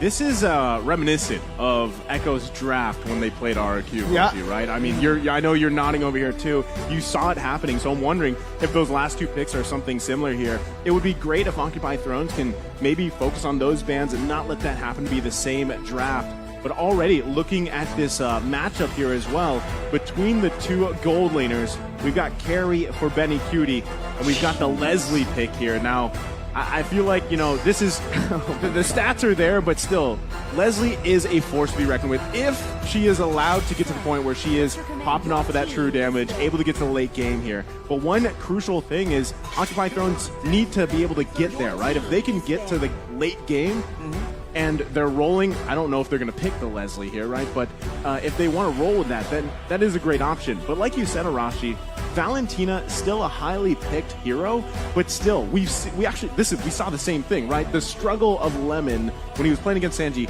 trying to get the right ultimates, and then even when he couldn't, Echo did such a good job at holding those ultimates off, right? Staying so far away that it was so difficult to utilize the IMU ultimate for Valentina. And I feel like that is going to be a similar case here for this matchup. On top of that, right, Sanji's also just a very oppressive mid laner. On this Yves, constantly just poking, clearing, and rotating. Super fast rotations coming in. And sometimes he even splits with JP. JP goes to one lane, and Sanji rotates to the other. There's no weak side of the map in a lot of Echo games because of that dynamic. And now, we're seeing the last bans come through from both Occupy and Echo. It's the Hayabusa and the Joy. Still respecting towards Carl TZ, but you're already seeing right now a Lapu pick, which basically means that the Fredrin will go to the jungle for Occupy Thrones and for Echo. Now, what do they want to go for? Is it still an assassin that they want to go for Carl TZ? Or now that you mentioned he's a veteran, he's been playing a lot more utility junglers. If he goes for utility, it has benefit here, considering that they have a very significant backline. But exactly, if they want to be a threat for the backline of Occupy Thrones in those later stages of the game as well, they need something that can dive in. Because for now, it does look very solid. So many melee or short-range heroes on the side of Occupy Thrones, and they have to walk through all the crowd control on the side of Echo. It's not looking very promising. Lancelot? Oh, man. Oh, almost. man. Yeah. Naisu was just saying to me. Yeah, I was wondering what's going on there. He said Lancelot, but he did not. Yeah, you just. I meant Ling. Yeah. You my misread. bad. My bad. Lancelot. Lancelot? Lancelot. That works Lancelot too. and Herod. Man, all right. So looking at it, honestly, in terms of damage, they've gone it down, right? It's a multi-dimensional draft in that department. They are going to be dealing physical and magical damage, and there's a lot of that. So it's going to be hard for Occupy Thrones to really, build defensively, respecting that kind of damage coming in. Final pick, Beatrix. This is the thing, though. We've seen this before, right? If they give up that real-world manipulation to the Valentina here from Occupy Thrones, hey, we've got the Herod. We'll Zaman force in and fight in the box of death. I think that's pretty much what they're going for here. So it also kind of counterplays around having that ultimate available to you. And on a Beatrix, it's a tough situation when you're dealing with a Yu Zhong, man. You need some protection, but as it stands, there's only 1 or 2 members that can use their crowd control to try and save Gado, but that's going to be a costly expenditure, especially because with a Yves, right, and with a Harith available, you need to lock them down to ensure that your team does not get decimated. Yeah, I mean, these are all great points here. We've seen the lineups for both of these teams. We've got the crowd being hyped up as well. We can hear them behind us, and that is from Occupy Thrones corner, and they're getting ready to go in this second match of the day. Again, crucial match here for Occupy Thrones and Echo ahead of them, but we're going to be jumping into the land of Dawn. Ladies and gentlemen, welcome to match number 2, Echo Philippines and Occupy Thrones. Ooh. Again, I don't know, man. Now that you mention it, Arashi, the caster curse, right? The talent prediction curse. Right now. Yeah, there's been a lot of jinxing the last 2 days, man. So we'll see if Echo can break that curse or if Occupy Thrones just gets that momentum, that buff from the curse. Right, to be fair, on a Ling right here, there's still a lot of crowd control available to just shut him down completely. Divine Judgment, the taunts coming in from Leo, the Terrify coming in from Fury as well. There are options to play around with, but I really feel that there is no, it's a certain case that Gado will have a very difficult time. Maro, though, already forced to flicker early on here. Fury 77 rotates, again, helping his roamer out, but without that flicker early on, there's not much that he loses. Maro's looking for a cheeky steal. He doesn't get it, but he does get level 2. Playing with danger there, but Maro, he's going to stick around. He doesn't have the flicker, but early enough that it shouldn't really be too bad of a situation. Now, that first turtle that does come up, you'll probably see Echo make a beeline for it and then force probably Occupy Thrones to try to contest that, or they just give it away and stay a little bit safer, right? Early game, try not to let that snowball get out of hand here from Echo, which we've seen them do before, and just allow yourself to build up here for Occupy Thrones. Look at the focus on the bottom side, though. They're going to be looking here for Benny Cutie, looking for a moment. Leo's going to go down. Yeah, he tries his best to just look for just a CC there, but again, it's not really going to hit for now. Benny's actually going to be able to win out in that trade against Gado, too. So that rotation towards the bottom lane, not really achieving anything at all. It's actually going to be Echo who utilizes that and punishes Occupy Thrones for revealing themselves in the bottom lane without getting anything. And Echo are controlling the turtle side now with the turtle spawning.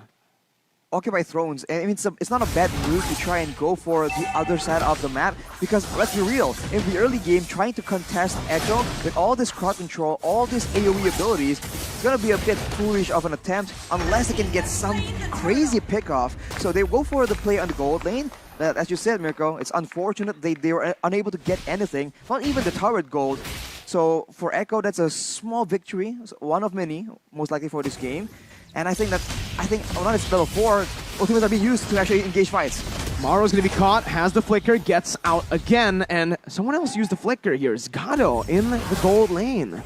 Yeah, I was just wondering, about this matchup here in the gold lane specifically. Gado, they have the news, right? There's no flicker available here. Gado's got to be careful. That's why we see Maro making his way too. But he should be careful. Walks up, gets knocked up, and that's first blood over to Benny QT. He had the information, right? You called it as well, Mirko. Flicker was down. They played around that, and now They also gave that kill to Benny Cutie, right? He's running that Hereth in the gold lane, has the mystery shop here. So the scaling there is going to be in his favor. It's going to make it really hard for Gato. Way the Dragon and Divine Judgment locking Carl TZ down, and it's Maru who picks up a kill. But look who's here, all the way for the XP lane. Sanford with the Petrify, getting Leo petrified as well to pick up a double kill as Hulk rotates over to the mid lane with a Brave Fire. He's angry. Sanji's going to be caught. Stunned up. Hulk picks up a kill and trades it back. But somewhere, it's still Echo who has the better trade. Hulk Smash. Hulk Smash coming in. That's a lot of damage that they can't ignore. And at least until later on, when they have some more items to deal with, this is what that Lapu Lapu can do. The Yuzong is a dangerous threat to the backline, but so is the Lapu Lapu. And in a way, a lot more dynamic as well. Way the Dragon by Fury77, stealing it away. Just canceling out the engage or the pick potential that JP was looking for. Yeah, I mean, you have to constantly be worried if you are Echo about the Divine Judgment pickoffs, which we've seen Maro do, right? He's going to constantly press that situation in favor for Occupied Thrones. That's the tool they have, and they're doing it here. Maro with Divine Judgment, the Flicker. JP does the same, and he brings Gato back. The Spawn Force was popped in, and the Muse Passion is not enough to take Benny down. It wasn't even enough to take him low.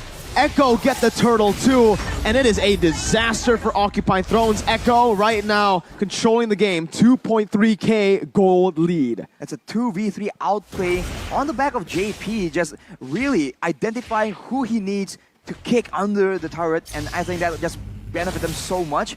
Benny Cutie now 2-0. He has the mystery shop as well, so he'll be scaling a lot quicker than I think Occupied Thrones might expect. And on Hereth, that's going to be very difficult because, again, we've mentioned it already, the lack of crowd control from the side of Occupied Thrones will be an issue in that mid-game. JP, again, just so lethal on this Cho. Gets the way the Dragon down onto Leo. JP's going to be caught low, but that's going to be called TZ, who jumps in with the time of the blades. Also has the follow-up from the Spawn Force from Benny. Fury77 forced to flicker out, and Echo, it's just Echo everywhere. Maro, though, he's still holding on to the Divine Judgment, but they give it the recall here. That's the thing, right? I mean, I feel like if you're Occupied Thrones, you've already tried a lot here in the bottom side. Gato, unfortunately, is 0-3. He is falling behind in terms of farm and everything else and itemization, so it makes it even harder for him. And that's why you see Echo, right? They know this weak point here, and they're going to keep pressing it until at least they get that tier 1. And that's what we see even JP doing here. But let's take a look at the items on how this is all resulted out. Rashi. Right, I mean, it's such a high-paced game. Benny Cutie at this point has a Feather Heaven and the Divine Glaive, so a lot of damage and a lot of DPS, not just burst damage, but actually he's going to be walking into a bit of a trap, but JP turns it around yet again. With the way the Dragon, but it's going to be Maro who finds the Divine Judgment onto Benny, who's able to actually pop this Spawn Force, looking for a trade. It's just JP who gets taken down in the mid lane. Sanji flickers forward. Hulk's going to be taken down with a basic attack. The fade away from Sanji. I like to call that the athletic flicker, right? Because so we've seen Sanji do that how many times now? He flickers in, gets someone really low, and then it's literally one auto attack for the kill. It's down to the wire with these players, man. It's unfortunate for Occupied Thrones. They get a small victory, but now, without the mid lane turret, Echo can extend their pressure into the jungle, and now it felt like Gato was having a difficult time. Leo will start feeling that pressure as well, but look at the play. JP, again, finding Maro. That's going to be the real world inflation popped in. JP going to be chunked there as Leo jumps in, looking for that red tree. Does not get it. It's still JP. Wow! JP doing everything here, and that is the zoning potential that Echo has. We talk a lot about the range differential. Having a real-world manipulation means that they can do things like this. That's the Tempest of Blades, knocking Maro up. Carl TZ styling here in the game. 9-3 for Echo as Benny actually moves forward. Fury's gonna be taken low, taken down to the mega kill. Sanford jumps in, the way the Dragon is there too, and that's the passive. It's all just fadeaways and pure style from Echo. On the shoulders of Daddy JP, we're seeing Echo just make play after play here. It's 6.5k now, almost 8 minutes into the game, and this is tough, right? If you're Occupied Thrones, like I was saying, Gato, that gold lane, who you hope that you have available to come online for the late game, is not going to be there anytime soon. BOD just being picked up here 8 minutes in. And keep in mind, Carl Tizzy, he is doing something we've seen before, the killing spree on that link. So he is out for blood. And Benny Cutie, already a Holy Crystal at 8 minutes? What? That is a lot of damage. And as we mentioned already, Gado will not be having a good time at all. So much damage, so much range from Sanji, but also all the dive coming in from the rest of the 4 players from Echo Philippines. Right now, focus on the top side. They're going to get that tier 2. All in the meantime, waiting 30 seconds for that next Lord to come up here. Again, at this point, this is a massive lead for Echo Philippines. Occupy Throne's going to be forced to find any pick they could potentially get here. But now you're going to see even the pressure for that purple buff. If it comes up, Conceal Play going to come out. Nothing committed just yet. But Occupy Throne's trying to turtle up here on the tier 2. Meanwhile, Echo just trying to buy time for that next Lord, for the first Lord of the game to come up. Again, right? Echo, they got the lead. They're not really going to go for these crazy engages because they don't need to. It's unnecessary, right? They already have control over most of the map right now. They can just constantly be playing around with the Lord, forcing Occupy Thrones to walk out of the base. And when they do so, that 7.4k gold lead speaks for itself. And you can still abuse the fact that Carl Tizzy is just so mobile. He is still getting resources right now, but JP turns it around. Wait, the Dragon, but Divine Judgment comes in. That's going to be JP taken down, but the backline's going to be targeted down by Sanford and Benny QT with his Mon Force. 1-for-1, Roamer for gold. It's Echo who takes the better trade once again. Leo going to be able to taunt Sanji up. Maro's going to be taken low. Carl Tizzy jumping in. Ooh. Maro flickering out of the real world equation. The Appraiser's Wrath was so close to getting Sanji, but he's still here. He calculated that one. Flickers out to safety. Occupy Thrones have lost their jungler. Echo is on a mission right now, and they understand that Gado is part of their win condition. We saw that Sanford was able to actually get on top of multiple members earlier in that fight, but he ignores everyone and heads straight for Gado. That is dedication. That is a man of focus, determination, and sheer will. JP is a man of violence. Oh, but there's another kick. Sanford, they're going to be targeted by Hawk as he smashes towards the back line, but Gado just gets melted down by Carl Tizzy. What is he supposed to do? He just can't, withstand that damage anymore, man. I mean, 10,000k at this point, right? 10 minutes in. 10,000k, that's a lot of gold. 10,000k, that is a lot of gold. And they're marching, right? I mean, you got to handle this Lord, Occupy Thrones. That's the question. Can they even hold on this long enough? They have so much high ground damage as well coming in from Echo Philippines, and I can't help but feel like Occupy need to play a bit more defensively, but Echo won't let it happen. JP again with an engage, but will be caught, but Sanford finds the Petrify onto 3, the Furious Dive onto 2, and a kill on Gado. Mid lane base are going to be taken down now by Echo as they're looking to end the game. Benny just styling with his Mon Force under the base, under everything. Leo is still not able to find a kill. It's a legendary by Benny, and it's Echo who are still undefeated in groups. They just stomp down, march through the base, understanding that they have all the tools available, and they are rationing their utility so well. They don't waste any spells. There's not a single moment in this high-action, high-paced game where we thought, wow, that was a bit overkill. Everything is rationed to perfection, and Occupy Thrones, man, they just got outclassed. It was 12,000k. 12,000. But jokes aside, Echo disciplined, calm and collected, honestly, like throughout the entirety of the game. And I feel you feel for Gado because the man didn't get to play. He was just, every time that he was up, he was ganked. Assassinated. Yeah. And JP. He got daddied. He got daddied. And it's tough because again, when you have, and maybe this doesn't help the situation with the win rate for Beatrix. Man. Oh yeah, not at all. Beatrix, yikes. With the skin, I thought, right? Beatrix's win rate would be good, would be meta. Right now, it's meta. The figurine, though. No, the figurine is still dope, though. We'll have to wait, man. But it's so sad. It's not his fault. What can he do there? There was really no option. Even if he went for a